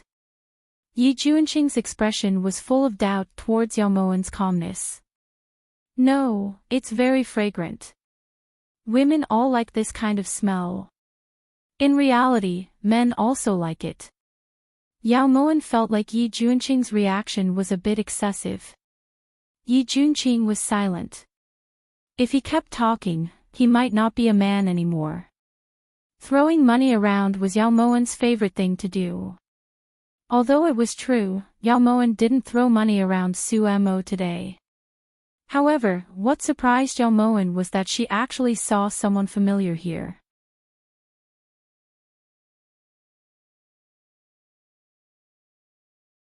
This kind of expression was immediately met with intense disdain from Yao Moen. Prince, don't forget what we came here for. Without this Red Lotus help, it would be very difficult for us to get the key on Sumo's body, let alone save Yan Nanxing. Yao Moen didn't know why Yi Junqing said that Qing was great love, but one day, when she saw the two of them leaning against each other and enjoying the sunset together, she suddenly understood that this so-called great love was to fulfill one's wish. Since she's against you, this prince feels that it's best if you leave first, suggested Yi Junqing. Prince has a way to convince her. Yao Moen lifted her brows and looked towards Yi Junqing suspiciously. I'll give it a try. Yi Junqing suddenly wanted to borrow a phrase that Yao Moen often said, anything is possible. Yao Moen naturally wished for nothing more. She really couldn't stand Qing's gaze, which seemed to want to execute her by 1,000 cuts. After Yao Moen left, Yi Junqing waited for 6 whole hours before Qing finally arrived. If it was anyone else, this young lady wouldn't have returned. When she entered, Qing lifted her brows and glanced at Yi Junqing. He was as handsome as a celestial being and as gentle as jade. He was quite pleasing to the eye. To receive such great love from Miss Junqing is extremely fortunate. Yi Junqing got up respectfully and spoke gently. You should give up. No one can compete against High Lord for the person he likes. Yao Moen is destined to be High Lord's person. Qing got straight to the point, her voice tinged with sorrow. Actually, the reason Junqing stayed behind was because he wanted to know why Miss Qing said that High Lord Han likes Yao Moen. And how can you be sure that Yao Moen is definitely High Lord Han's person? Yi Junqing suddenly felt that compared to saving Yan Nanxing, his current problem was more important. Fine, I'll tell you to give up. High Lord Han once called out Yao Moen's name on this young lady's bed. As a man, you should understand what this means. Qing felt that this was extremely shameful, but in order to make Yi Junqing give up, she couldn't care less. Silence. Yi Junqing felt as if there was a ball of cotton in his chest that was suffocating him. This feeling was very familiar. When he saw Yi Hongyi and Yao Moxin together, he also had the same feeling. I presume that you already understand. Leave her while your feelings aren't deep. Qing could see from Yi Junqing's expression that they were in the same boat. She couldn't help but reach out to pat Yi Junqing's shoulder. But Junqing isn't willing. Yi Junqing clenched his fists so hard that his knuckles turned green and white. His dark eyes flickered with extreme bitterness. Prince, please restrain your grief. She could feel Yi Junqing's bitterness as well. Forget it. Since Miss Qing can let go, then this prince has no reason to pester her like a woman. Young lady's words immediately enlightened Junqing. Come, this prince offers a toast to young lady. Yi Junqing immediately filled Qing-er's cup. Qing-er didn't refuse and the two of them began to toast each other.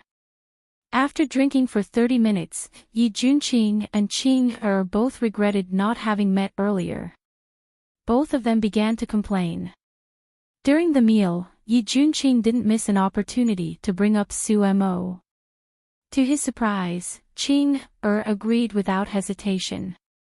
By the time Yi Junqing left water and sky one color, Qing had already fallen asleep. Inside the inn, Yao Moan was leaning against the window as Yao Sulwan's figure appeared in her mind. According to the information sent by the Chu Palace's secret agents, Yao Sulwan wasn't living well right now. It could even be said that she was miserable. Back then, Meiji had only blinded one of her eyes, but now, Yi Hongyi had broken one of her arms and one of her legs. Apparently, he had used a small knife to grind them off. During the torture, Yao Sulwan had fainted several times and Yi Hongyi had splashed water on her to wake her up. Dog biting dog was a common sight, so Yao Moan didn't find it strange. Yi Junqing always said that she would seek revenge for the smallest grievance, but in reality, Yi Hongyi was the one who lived up to these words. Thus, Yao Moan believed that Yi Hongyi wouldn't let Yao Sulwan die so easily. This was also Yao Moan's original intention. She hoped that Yao Sulwan would wake up from this torment and find out who it was that made her so miserable. Are you thinking about Han Genie? Yi Junqing's voice was very thoughtful. That faint tone was full of jealousy. Compared to Han Genie, Moan misses Master Chow more.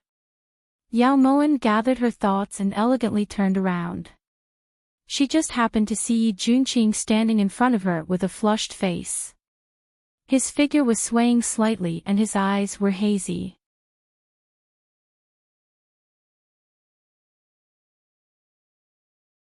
Chapter 384.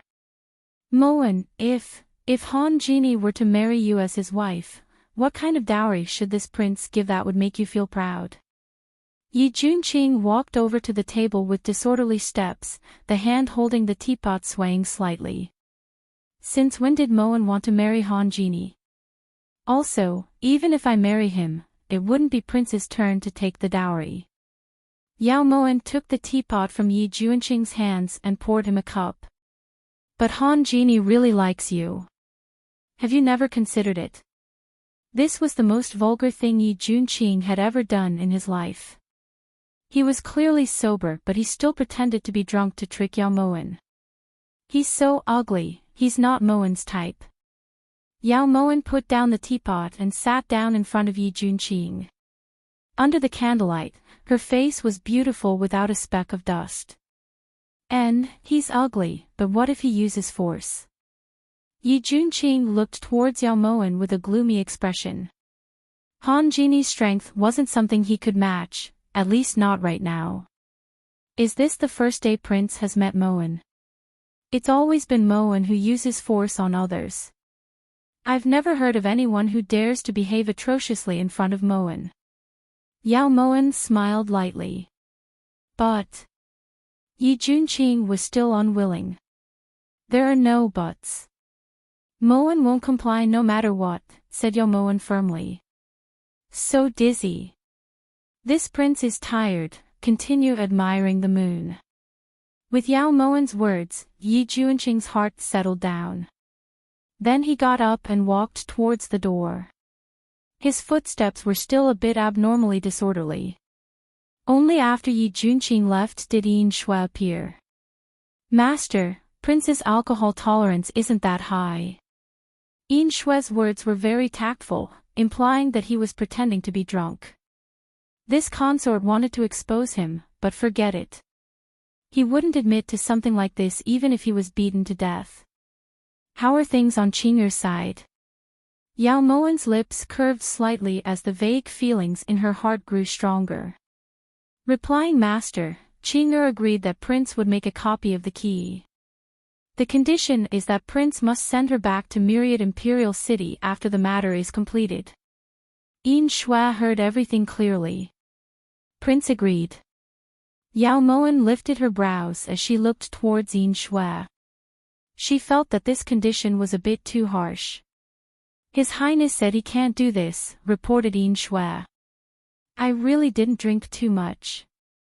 Yao Moen nodded. But His Highness pushed this matter to Yan Nanxing. His Highness promised Qing'er that as long as she could save Yan Nanxing, he would definitely fulfill her wish. Yao Moen rubbed her forehead. If Yan Nanxing found out about this, he'd probably be even more willing to marry Meiji. There were still 5 days until the wedding. After waiting anxiously for so long, Qing'er finally arrived. This is the template for the key. You just need to find a craftsman to copy it. Qing'er handed the template to Yi Junqing. Her attitude towards Yao Moen was still as unfriendly as before. Many thanks, miss. Yi Junqing accepted the template with delight. Don't forget your promise to me.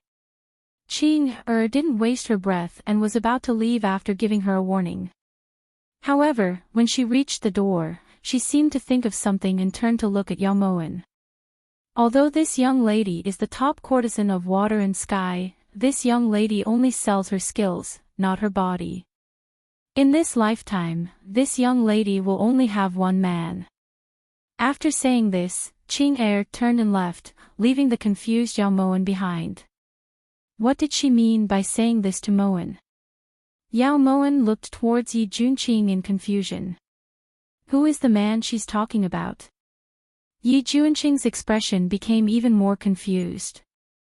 At this time, even the hidden Yin Shui was so shocked that she collapsed to the ground. With the template in hand, the next thing to do was to scout out the terrain of the Su estate. Yao Moen handed this task to Tingyu. Firstly, Tingyu was a new face. Meiji had never seen her before. Secondly, Tingyu had stayed in Prime Minister Yao's residence for over 10 years, so she was very familiar with the work of a servant. In addition, Tingyu had successfully infiltrated the Su mansion. She only used 2 days to bring out a detailed map of the Su mansion. In order to avoid alerting the enemy, Tingyu did not leave the Su mansion. Instead, she stayed behind to wait for an opportunity to coordinate from the inside and outside. Yi Junqing used the template to forge 4 keys and gave them to the 4 people. In response to the news Tingyu had spread, Yi Junqing also bought some top-grade spiced beef to give to Yan Nanxing to replenish his strength.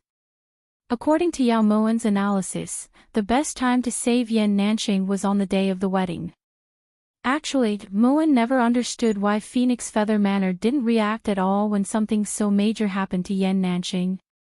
Yao Moen was very confused. You don't understand. If the news of us saving Yan Nanxing were to spread to Phoenix Feather Manor, would you believe it? Those 2 old things would definitely come over on their wind flame wheels and capture us to feed the bears. Yi Junqing's balls ached whenever he thought about Yan Nanxing's parents. Yao Moen was speechless. She felt that her grandson's strength was boundless. The night before the wedding, Meiji personally delivered the wedding clothes to the side room. The one in charge of preparing the wedding clothes was Tingyu. Put down the wedding clothes. You can leave now. Meiji hadn't returned to the Su estate in a long time, so to her, all the faces were new. Of the 100 or so servants, she could count the number of names she knew on one hand. This servant obeys. Son-in-law, this is your wedding clothes. Tingyu walked respectfully to Yan Nanxing, who was sitting on the couch, and placed the wedding clothes on the side of the couch. Yan Nanxing found the voice familiar and reflexively glanced at it. His dim eyes suddenly lit up. This wedding clothes, the color is very bright. The moment Yan Nanqing saw Tingyu, he was almost moved to tears. He just knew that his most beloved junior brother and that Yao Moen who took advantage of others wouldn't abandon him. In order to not alert the enemy, Tingyu didn't dare to make any more unnecessary movements and respectfully withdrew. Is that so? Isn't Alliance Head's clothes also red? Meiji didn't think much of Yan Nanqing's praise. How could that be the same? This is a wedding dress, it's something that can only be worn once in a lifetime. Yan Nanqing lovingly held the wedding clothes in his hands, his expression extremely excited. This was unexpected to Meiji. Alliance Head seems to like this wedding dress very much. Meiji thought that Yan Nanqing would cry when he saw the wedding clothes. Of course I like it. Love me, love my crow. Don't you know why this Alliance Head likes this wedding dress? Yan Nanqing looked towards Meiji attentively. His stare made Meiji's hair stand on end. Heh, you thought it through. Meiji felt that something was strange about Yan Nanqing, but she couldn't find the reason. Yes, this Alliance Head has decided to marry you, cough cough. Marry you. Yan Nanqing restrained the joy on his face and said solemnly. It's good that you've thought it through. Get ready. Meiji's expression was as cold as ice, but there was a little deer in her heart. Don't go. Tomorrow is the day of our wedding. Nanqing, what do you think about tonight's meal? Yan Nanqing felt that there would be a tough battle tomorrow, so he had to conserve his energy. He definitely couldn't do it with his current physical strength. Don't worry, this seat has already ordered the kitchen to prepare a sumptuous meal. I guarantee that it won't disappoint Alliance Head. Meiji smiled sweetly and walked out of the room. When the meal was served, Yan Nanqing wasn't disappointed. Instead, he felt despair.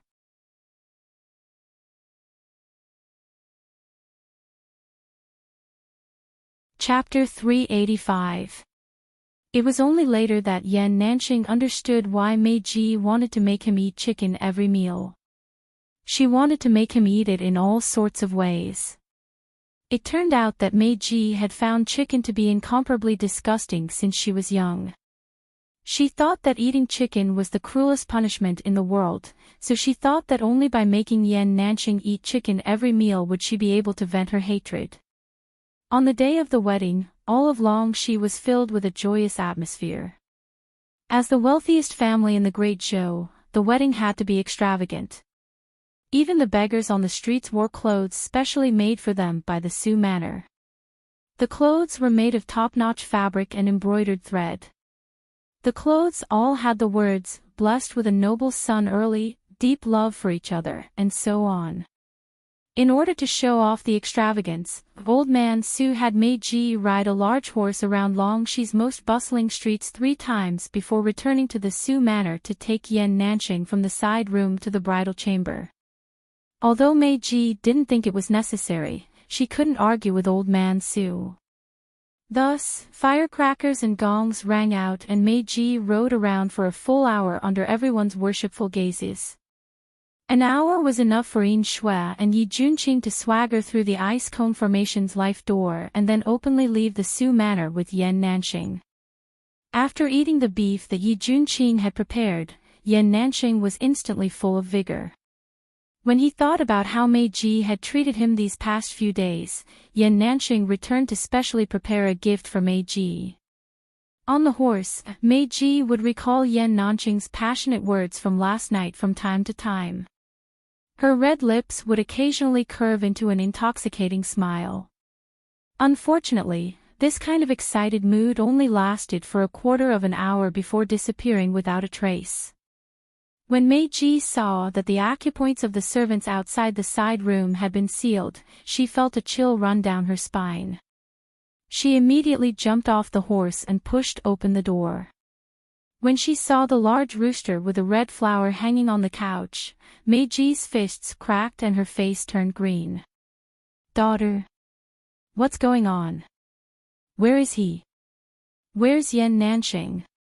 Su Mo, who was dressed splendidly, slapped his thigh in anger. Old Madame Su even fainted on the spot. A joyous occasion instantly turned into a farce. The Su manor had lost all face. On the bed, Meiji's face was as cold as a pond. Her dark eyes shot out a bloodthirsty light. If the Phoenix Feather Manor had broken their promise the first time, then this time, she had only herself to blame. She was wrong. She was wrong too much. She had never thought that Yan Nanxing would have even the slightest bit of willingness. She had actually been so happy because of Yan Nanxing's flowery words that she couldn't sleep the entire night. Yan Nanxing. Yan Nanxing. If Meiji doesn't kill you with her own hands, how can she face herself? No matter how noisy the people around her were, no matter how much sympathy there was in their eyes, Meiji suddenly tore off her wedding clothes, turned around, and walked out of the room. The moment she jumped up, Meiji's heart broke into pieces. There were 2 more people in the carriage for no reason, so it was a little crowded. Only when they left Longshi's territory did everyone let out a sigh of relief. Actually, it's one thing for Alliance Head to escape, but you actually went back to deliberately give Meiji a rooster. Moen feels that Alliance Head's actions were very unkind. After Yao Moen understood the entire situation, she spoke up for Meiji. TSK. If you knew how she'd been flirting with this Alliance Head these past few days, you might even think that giving her a rooster wasn't enough. Yan Nanxing said disapprovingly. In any case, Meiji won't let you off in this life, the next life, or the life after that. Yao Moen looked towards Yan Nanxing with pity. It can't be that serious, right? Yan Nanxing suddenly felt a chill run down his spine. It doesn't matter if it's serious or not. In any case, you've already come out, so what's the point of thinking so much? Yi Junqing promised this young lady that you would take this young lady back to Myriad Emperor City. Right now, we're at a fork in the road, so let's go. Qing who was sitting next to Yan Nanxing, drew the curtain down and looked towards Yan Nanxing. Where am I taking you? When Yan Nanxing heard this, he was stunned. Ahem, I almost forgot to tell you.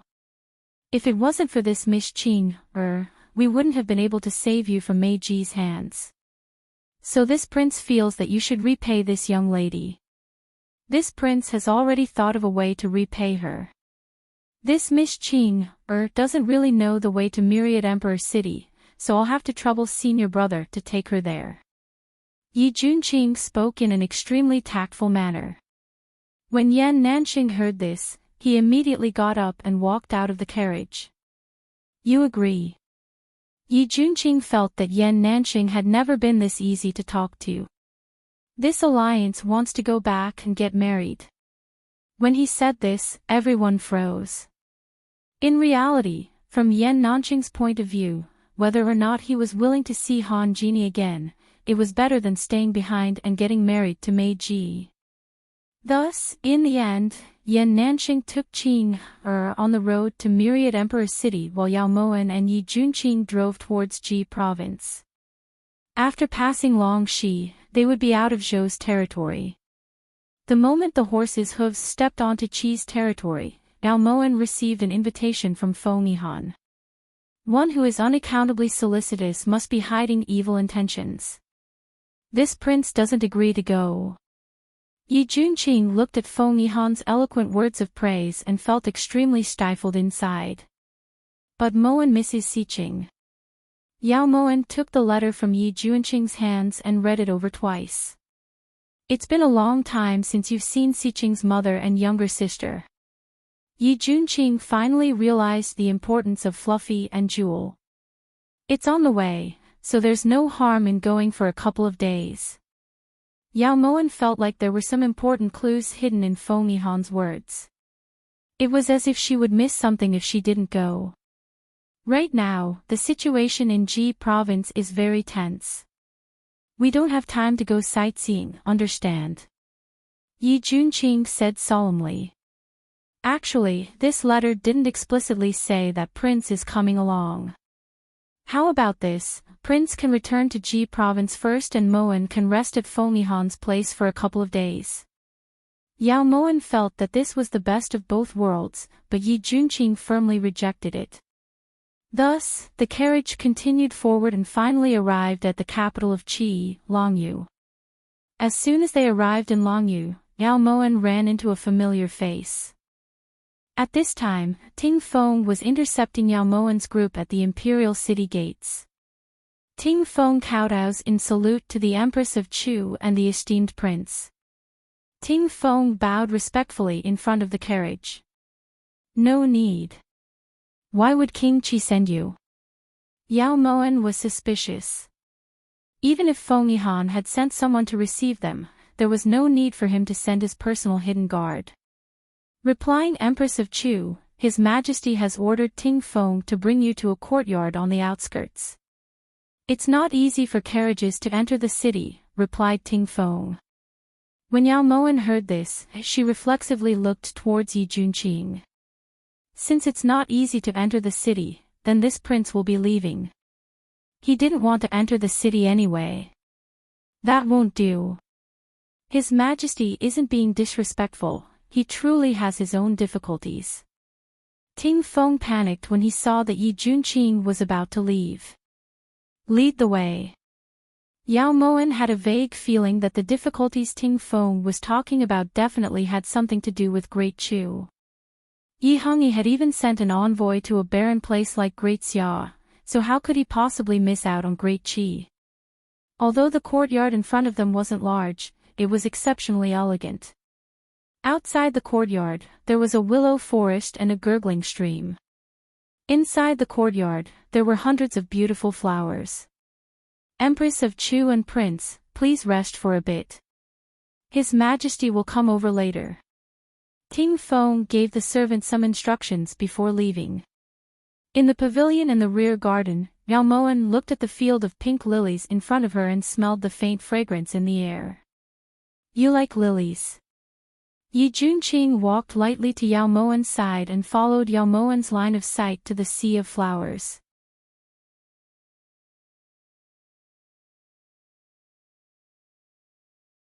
Chapter 386. Since Fengyihan didn't dare to let us show our faces in Langyu, it's clear that he didn't reject Yi Hongyi's alliance. Moen didn't expect this. Based on our previous friendship, this shouldn't be the case. Yao Moen furrowed her brows. Based on our friendship with a cat.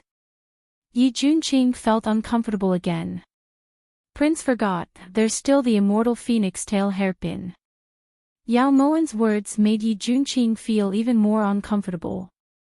Around 5 in the evening, Yao Moen and Yi Junqing finished eating dinner when Fengyihan finally arrived. Meow, the handsome Fengyihan walked in elegantly in a snow-colored robe. The beautiful scene was finally ruined by a cat. When Yao Moen saw Si Qing in Fengyihan's arms, she smiled. Yi Junqing almost choked on his food. Has Si Qing been burned by the fire? When Yao Moen saw that every single hair on Si Qing's body was curled up, she really wanted to ask if this wasn't a sheep.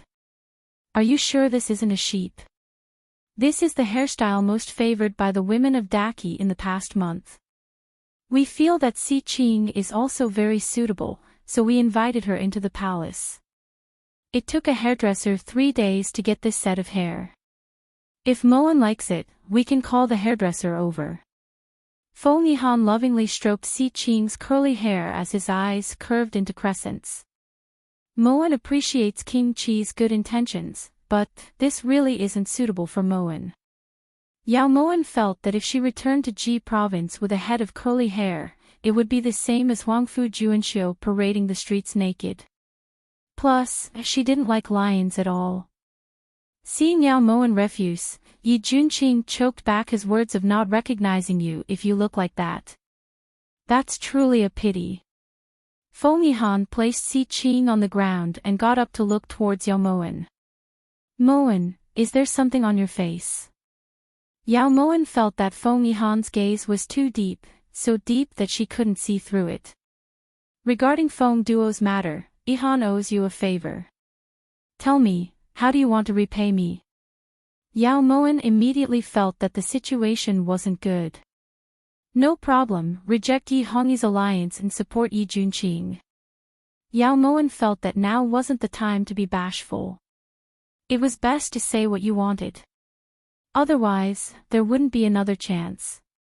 Feng Yihan didn't seem to have expected Yao Moen to be so direct and didn't know how to react. At the side, Yi Junqing could faintly sense the smell of gunpowder in the air. I'm afraid that won't do. Feng Yihan let out a long sigh and sat down helplessly. Yao Moen reflexively looked towards Yi Junqing. Yi Junqing hadn't expected Feng Yihan to refuse so decisively. He hadn't even mentioned any conditions. Reason. When Yao Moen heard the determination in Feng Yihan's words, her heart sank. At that time, she was still determined to obtain Great Qi. The left emissary of Great Chu's Iron Blood Corps is currently in the Chu Palace. He has the personal letter of the Iron Blood Corps' commandant in his hands, as well as the letter of alliance that the late Emperor of Chu and Imperial Father made back then. Although Yihan has yet to respond, in reality, Yihan cannot refuse. Otherwise, it would be a violation of the letter of alliance and the other 5 countries would be able to punish Great Qi. Feng Yihan didn't hide anything. In reality, the reason he had stopped Yao Moen was to inform her of this matter. An alliance letter from the late emperor. Yao Moen turned to look towards Yi Junqing. She suddenly felt a headache coming on. It was the commandant of the Iron Blood Corps again. He was practically haunting her. That seems to be the case. It's just that Junqing was still young at the time, so he doesn't remember it clearly. Yi Junqing also felt that this matter was very troublesome. May I ask King Qi, which countries are the countries on the letter of alliance? Yao Moen understood Feng Yihan's meaning and asked seriously. Great Qi, Great Chu, Great Zhou, Great Shu, as well as Lulan and Nanxiang. When Feng Yihan finished speaking, Yao Moen wanted to cry. If there really was such a letter of alliance, then Yi Junqing definitely had no hope of winning. She never expected that the commandant of the Iron Blood Corps would have such a sinister move. Even Lulan and Nanxiang are among them. Yi Junqing frowned. How could he not understand the severity of the situation? To tell you the truth, Yihan found out from the left emissary that his next stop is Lulan and Nanxiang, while the right emissary has already gone to Great Shu and Great Zhou, said Feng Yihan solemnly. It's too late. We have to stop them before they reach those countries or convince the other countries. Yi Junqing's expression was grave. Even Yihan doesn't dare to refuse. Does Prince think that the other countries will take the risk? As for stopping the left emissary, even if we kill them, the Iron Blood Corps can still send more commandants. Will Prince be able to kill them all? Feng Yihan didn't think much of it. Then what do we do now? This was the first time Yao Moen felt panic. She was the one who had started this battle. If Yi Junqing lost his life because of this, then what would be the point of her rebirth?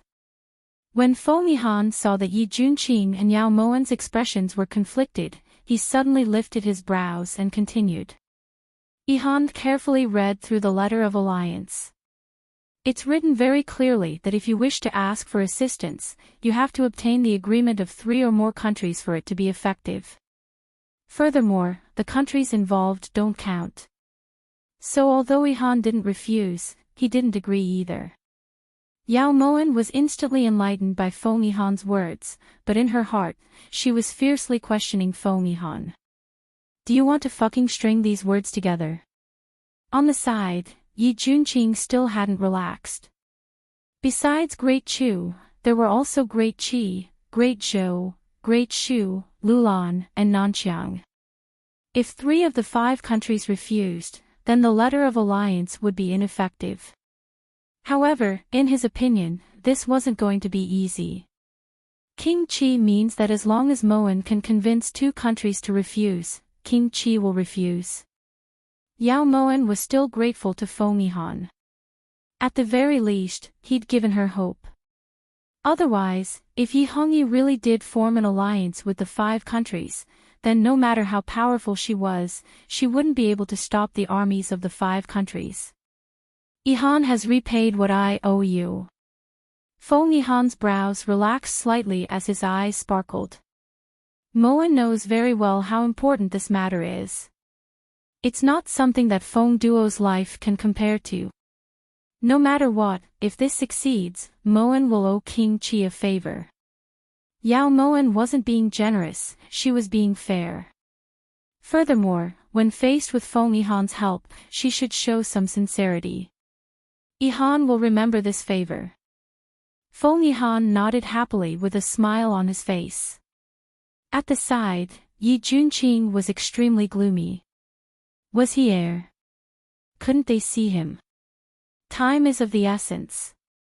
We should hurry back to Ji province and then head to Great Shu, said Yi Junqing stubbornly. Great Shu. Prince wants to convince Great Shu. Yao Moen turned to look towards Yi Junqing. Compared to Great Zhou and Nanxiang, this prince feels that it'll be much easier to convince Great Shu and Lulan, said Yi Junqing. Prince truly doesn't understand Chu Maobei. Back then, when we won 3 battles in a row and our morale was high, he still wanted to get some benefits. If Chu Maobei finds out about our current predicament, do you think he'll help us in our hour of need? Or hit us while we're down? After a few exchanges, although Yao Moen hadn't lost to Chu Maobei, she hadn't gained any advantage either. Thus, she still felt some lingering fear towards Chu Maobei. Then what do you mean? Yi Junqing thought back to the past and felt that it was reasonable. Lulan and Nanxiang. Yao Moen's voice sank slightly as she made up her mind. Lulan and Nanxiang are possible, but Nanxiang doesn't have much of a relationship with us. Do you think he'll agree? Yi Junqing was deeply worried.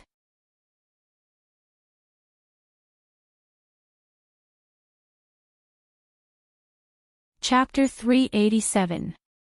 How could Prince have forgotten? When Moen had pretended to be sick and wanted to go to Wasteland, in order to prevent Yi Hongyi from going with her, she had specially written a letter to Lord Nanxiang. Speaking of which, we do have some history, reminded Yao Moen. Yi Junqing suddenly understood. If it wasn't for the fact that Nanxiang had attacked Great Chu, Yi Hongyi wouldn't have allowed him to go with Yao Moen. Moen, this escape plan of yours truly works. Feng Yihan couldn't help but sigh. It seemed that he wasn't the only one who had suffered from Yao Moen's schemes. King Chi praises me too much. Yao Moen smiled sweetly. Feng Yihan couldn't get tired of looking at that smile. There's no time to lose. Should we head to Lulan tomorrow? Yi Junqing felt like he was about to suffocate when he saw Feng Yihan continuously throwing flirtatious glances at Yao Moen. The situation is urgent right now, so Yihan can't keep you two any longer. However, after this matter is over, Moen must promise us that you will definitely come to Great Chi to stay for a few days so Yihan can show some hospitality. Feng Yihan truly couldn't bear to see Yao Moen leave. Does this count as returning King Chi's favor? Yao Moen's words caused Feng Yihan's forehead to break out in cold sweat. Moen is joking. Moen will definitely return this favor so that King Chi will feel that it was worth it. Yao Moen's tone was firm. After Feng Yihan left, Yi Junqing wanted to say something but didn't in the end. He felt that this favor shouldn't be returned by Yao Moen. The next day, Yao Moen and Yi Junqing left Great Chi. However, they didn't head straight for Lulan. Instead, they headed for Nanxiang. Also, Feng Yihan had promised to keep the iron-blooded army's left emissary for a few more days to buy time for Yao Moen and the others. Before leaving, Feng Yihan had especially ordered Ting Feng to prepare a top-quality 1000 Li colt. At this moment, the wheels were moving like the wind. This prince doesn't understand. Why didn't we go to Lulon first? Why did we take a detour to Nanxiang? When Yao Moen had suggested this, Yi Junqing hadn't refused. Perhaps he had already lost the ability to refuse Yao Moen. However, he had to ask if he didn't understand. Based on King Lolon's relationship with us, he might not agree to the left emissary's request so quickly. However, Lord Nan is different, so our most important task right now is to obtain Lord Nan Duan Shiming's support. Yao Moen knew that this trip would decide success or failure, so she was willing to do it no matter what price she had to pay. Yao Moen knew that this trip would determine success, so she was willing to help. No matter what, she had to do it. It took about half a month to travel from Daqi to Nanxiang.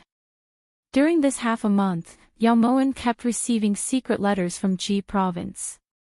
Most of them were reports of their safety, but there were also a few head-scratching matters. For example, Yan Nanxing really had sent Qing'er back to Myriad Imperial City, but Han Jini had kept him outside for 3 days and 3 nights until Qing'er had fainted from kneeling. Yan Nanxing had no choice but to bring Qing'er back to Ji province. Now Qing'er was unwilling to let him go, and had been crying all day. Yan Nanxing had begged for mercy, but had intentionally attached a note that he had personally written, Yi Junqing, hurry up and come back. As for Guangning's Chao Kun, there was still no news. That thousand-faced assassin also hadn't come out to stir up any trouble after being injured by Zhu Chen's arrow-explosive rat. Huang Kai'er had returned to Ji province crying and saying that Huang Fujuanxiu wanted to take a concubine. When Huan Heng heard this, he naturally wasn't willing to accept it and kept asking Yi Junqing to stand up for him. However, in Yao Moen's eyes, these were all trivial matters. She didn't need to take them to heart. 10 odd days passed by in the blink of an eye. Yao Moen and the others finally arrived at Nanxiang Nation's capital, Holy City. When she entered Holy City again, things remained the same, but the people had changed. The scene from back then reappeared. When Yi Hongyi had first ascended the dragon throne, he had brought her along as a diplomatic envoy to Nanxiang. She had obtained the soul sand tree from Nanxiang's ruler, Duan Shiming's younger sister, Princess Hanyue, Duan Zitong. It was said that Nanxiang's Hanyue princess, Duan Zitong, was Duan Shiming's only younger sister, so he naturally doted on her in every possible way. However, at that time, Duan Shiming had just ascended to the throne and his foundation wasn't stable. Nanxiang's court was controlled by great General Zhou Long, but this Zhou Long's son just happened to take a fancy to Duan Zitong. No matter what, he wanted to marry her, but Duan Zitong refused even to the death. It was at this critical juncture that Yao Moxin found out about this matter. Without discussing it with anyone, she privately ordered her subordinates in Mang Yuan to hire assassins to kill Zhou Long's son. Even Yi Hongyi didn't know about this. After this incident, Yao Moxin and Duan Zitong became good friends. To be more precise, Duan Zitong talked about everything and Yao Moxin only listened. "What are you thinking about?" asked Yi Junqing when he saw that Yao Moen was lost in her thoughts. "Ah. It's nothing. I wonder if Duan Shiming has received Moen's letter." Yao Moen deliberately suppressed the unclear emotions in her eyes as she casually lifted the curtain. At this time, the carriage was traveling on the most flourishing street of Sacred City. The rows of shops lined the sides of the street in an orderly fashion. Loud shouts of customers rang out incessantly. What Yao Moen heard the most were the merchants praising their goo bugs for being fat, big, super cute, super small, super exquisite. "Nyang nyang, those bugs are so disgusting." When Tingyut saw those fleshy, hairy, and colorful bugs in the cages, she felt goosebumps all over her body. "Sho! You can't say such things carelessly. Most of Nanxiang's finances come from these goo bugs. In Nanxiang, the ones you can't afford to offend the most are these bugs. Yao Moen could understand Ting Yu's reaction very well. When she first saw these bugs, she also hadn't eaten for 2 days. Right at this time, Yin Shui suddenly appeared and ordered the carriage driver to stop. "Master, there's someone blocking the carriage up ahead. It should be Duan Shiming who sent them." Yin Shui's words caused Yao Moen and Yi Junqing to exchange a glance before getting out of the carriage. As expected, the moment Yao Moen got out of the carriage, a eunuch dressed in green palace robes ran over. This servant Wu Zijing kowtows in salute to the Empress of Chu and the esteemed prince. His Majesty knows of your arrival and has already prepared a welcoming banquet in the palace. This way please. The eunuch who spoke wasn't very old, but he had a slick expression and behaved in a proper manner, making him seem rather mature. Thus, Yao Moen and Yi Junqing sat on the purple silk wan sedan that Wu Zijing had already prepared and headed towards Nanxiang's imperial palace. Ting Yu and Yin Shui followed closely behind. In order to avoid any unnecessary misunderstandings, Yao Moen specifically told Yin Shui not to hide herself and to act like Ting Yu and to act like a follower. Nanxiang's imperial gardens were truly different from the masses. On each of the delicate and beautiful flowers were countless fleshy bugs. They were of all shapes and sizes, some were long and some were short, some were red and some were green. It was truly a spectacular sight. After Yao Moen and Yi Junqing took their seats, the ruler of Nanxiang, Duan Shiming, his younger sister Duan Zitong, and the daughter he was most proud of, Duan Tingting, stepped into the imperial gardens. "I've long heard that Great Chu's esteemed prince is skilled in both literature and martial arts. Seeing you today, you truly live up to your reputation." A bright and clear voice rang out as Duan Shiming walked towards Yi Junqing. When he clenched his fists, Yi Junqing returned the greeting. At the side, Yao Moen carefully examined Duan Shiming. It had been several years since they last met, but Duan Shiming didn't seem to have changed much. His figure was tall and his skin was bronze. Although his facial features couldn't be considered handsome, they had a unique characteristic of arrogance and unruliness. His high nose bones made his entire face look like a statue. "Nanxiang's ruler flatters me," replied Yi Junqing respectfully. Duan Shiming nodded slightly before walking to Yao Moen. His deep eyes flickered with an indescribable light. "This must be the Empress of Chu, Yao Moen." Just from those clear and lively eyes alone, it was clear that the woman in front of him was definitely not the foolish empress everyone thought she was. At the time, Nanxiang's ruler sent troops to relieve Moen of the siege. "Moen originally wanted to thank you in person, but unfortunately, there wasn't a chance. Now that we've met, please accept a bow from Moen." Yao Moen's cherry lips curved. Just as she was about to bow, Duan Shiming stopped her. "Empress of Chu, there's no need to do this. We are only doing this to return a favor to the former Empress of Chu, Yao Moxin," said Duan Shiming bluntly. After Duan Shiming sat down, Duan Zitong, who had followed behind him, stood in front of Yao Moen with a meaningful expression.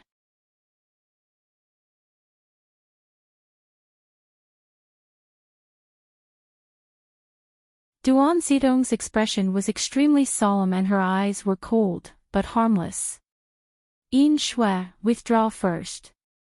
When Yao Moen sensed the cold intent coming from Duan Zitong, she narrowed her eyes and looked towards Yin Shui. Yin Shui didn't dare tarry and was about to leave when Duan Zitong stopped her. "This consort knows that your martial arts aren't weak. Don't worry, this consort only wishes to chat with Empress Chu. This consort definitely won't harm her in the slightest." Although Duan Zitong was looking at Yin Shui, she was actually saying this for Yao Moen to hear. When Yin Shui heard this, she reflexively looked towards Yao Moen. Only when Yao Moen nodded did she truly withdraw. "Princess, please sit." After Yin Shui left, Yao Moen poured a cup of tea and pushed it towards Duan Zitong. Who exactly are you? Duan Zidong's question was so irrelevant that Yao Moen didn't know how to reply. Moen doesn't understand princess's meaning, said Yao Moen with a smile. Older sister Ma Xin. Duan Zidong's eyes were filled with sorrow and tears. Yao Moen was slightly shaken when she heard this, then she smiled bitterly. Yao Ma Xin was already dead, so what was she thinking? Eldest sister would definitely be gratified in the underworld to have Princess miss you so much. Yao Moen's smile reached her heart. Although Zidong doesn't know why older sister Ma Xin changed into this appearance, Zidong knows that you're Yao Ma Xin. You definitely are. Duan Zidong vowed solemnly and her voice was abnormally firm. Her eyes seemed to be able to see through Yao Moen's body and into her bones. What kind of joke is this? Even though Yao Moen had experienced it herself, she would often look at herself in the mirror when she woke up in the middle of the night. Only then was she sure that reincarnating in someone else's body really existed in this world. She couldn't imagine where Duan Zidong's confidence came from. Zidong isn't joking. I presume that older sister Ma Xin still remembers eating the pastries that Zidong personally made for older sister back in Nanxiang. It was only once, and that time, Zidong planted a heart goo in older sister's body. Duan Zidong's tears fell soundlessly and her voice trembled slightly. Heart goo. Yao Moen was a bit confused. That's right. The so-called heart goo requires the person who planted the goo and the goo to agree to live together. If you're not Yao Ma Xin, then how do you explain this goo? Duan Zidong walked towards Yao Moen step by step. Then she stretched out her left hand and opened it. She saw a green, furry, winged bug lying on Duan Zidong's palm, sleeping. Cough cough, this bug is related to Moen. Yao Moen found this inconceivable. Of course, it followed older sister Ma Xin for 6 years. In these 6 years, although it maintained a distance from older sister Ma Xin, it never exceeded 3 feet. Duan Zidong's words were like pearls, her eyes deep and serene, without the slightest hint of ridicule. Are you sure you didn't randomly grab this thing from the outside? Yao Moen still found it inconceivable. Of course not. Even if it had stayed in Nanxiang all this time, how could it have become this haggard? It seems like it hasn't enjoyed any good fortune with older sister. Duan Zidong looked towards the heart goo in her hand with some sympathy. Actually, Moen feels that Princess is overthinking things. If Moen really is older sister, then how do you explain Moen's current appearance? Yao Moen felt that even if what Duan Zidong said was true, she couldn't admit it no matter what. The moment she opened her mouth about this matter, the consequences would be unimaginable.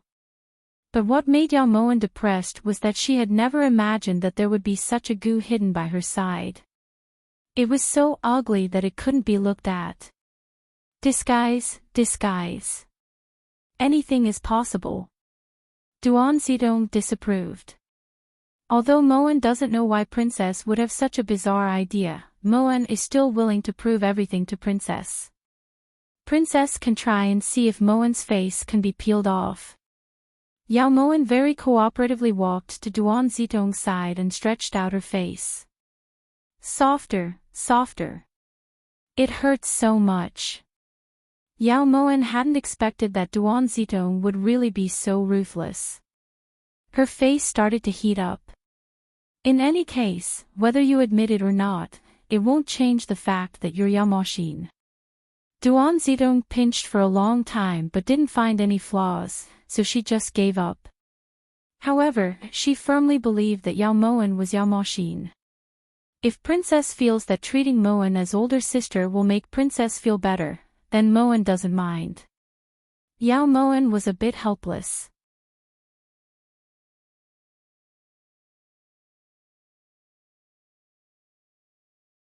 Chapter 389.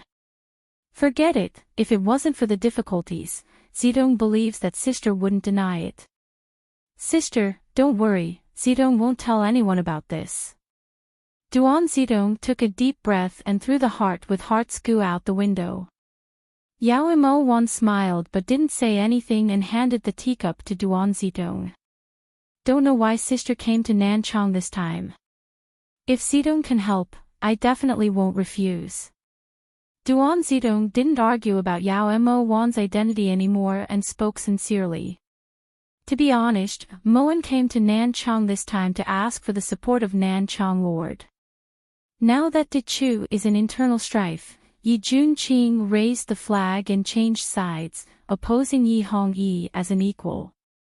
Unexpectedly, Yi Hongyi actually took out the letter of alliance signed by the late emperor with the 5 countries, wanting to combine the power of the 5 countries to kill Yi Junqing. However, the letter of alliance clearly states that as long as 3 of the 5 countries refuse, the letter of alliance will lose its binding force. Moan and esteemed prince came because we want Nanchang Lord to be magnanimous and not interfere in Dechu's civil war. Since Duan Zidong didn't argue about her identity and was willing to help her, Yao Mo Wan naturally expressed her intentions. Regardless of what happened between Yi Junqing and Yi Hongyi, since sister came this time to plead for leniency for Yi Junqing, presumably your thoughts are already on Yi Junqing. Back then, sister was wholeheartedly devoted to Yi Hongyi. Duan Zidong looked towards Yao Mo Wan suspiciously. That's why Moan isn't big sister. When the past was mentioned, Yao Mo Wan no longer felt the piercing pain, but her heart was still bitter and uncomfortable. Regarding this point, sister doesn't need to explain, Zidong understands. How about this, Zidong will speak up for Yi Junqing in front of brother, but this is a national matter, Zidong can't say too much. Duan Zidong restrained the conflict in her eyes and said solemnly. If it's really like this, Moan will be endlessly grateful.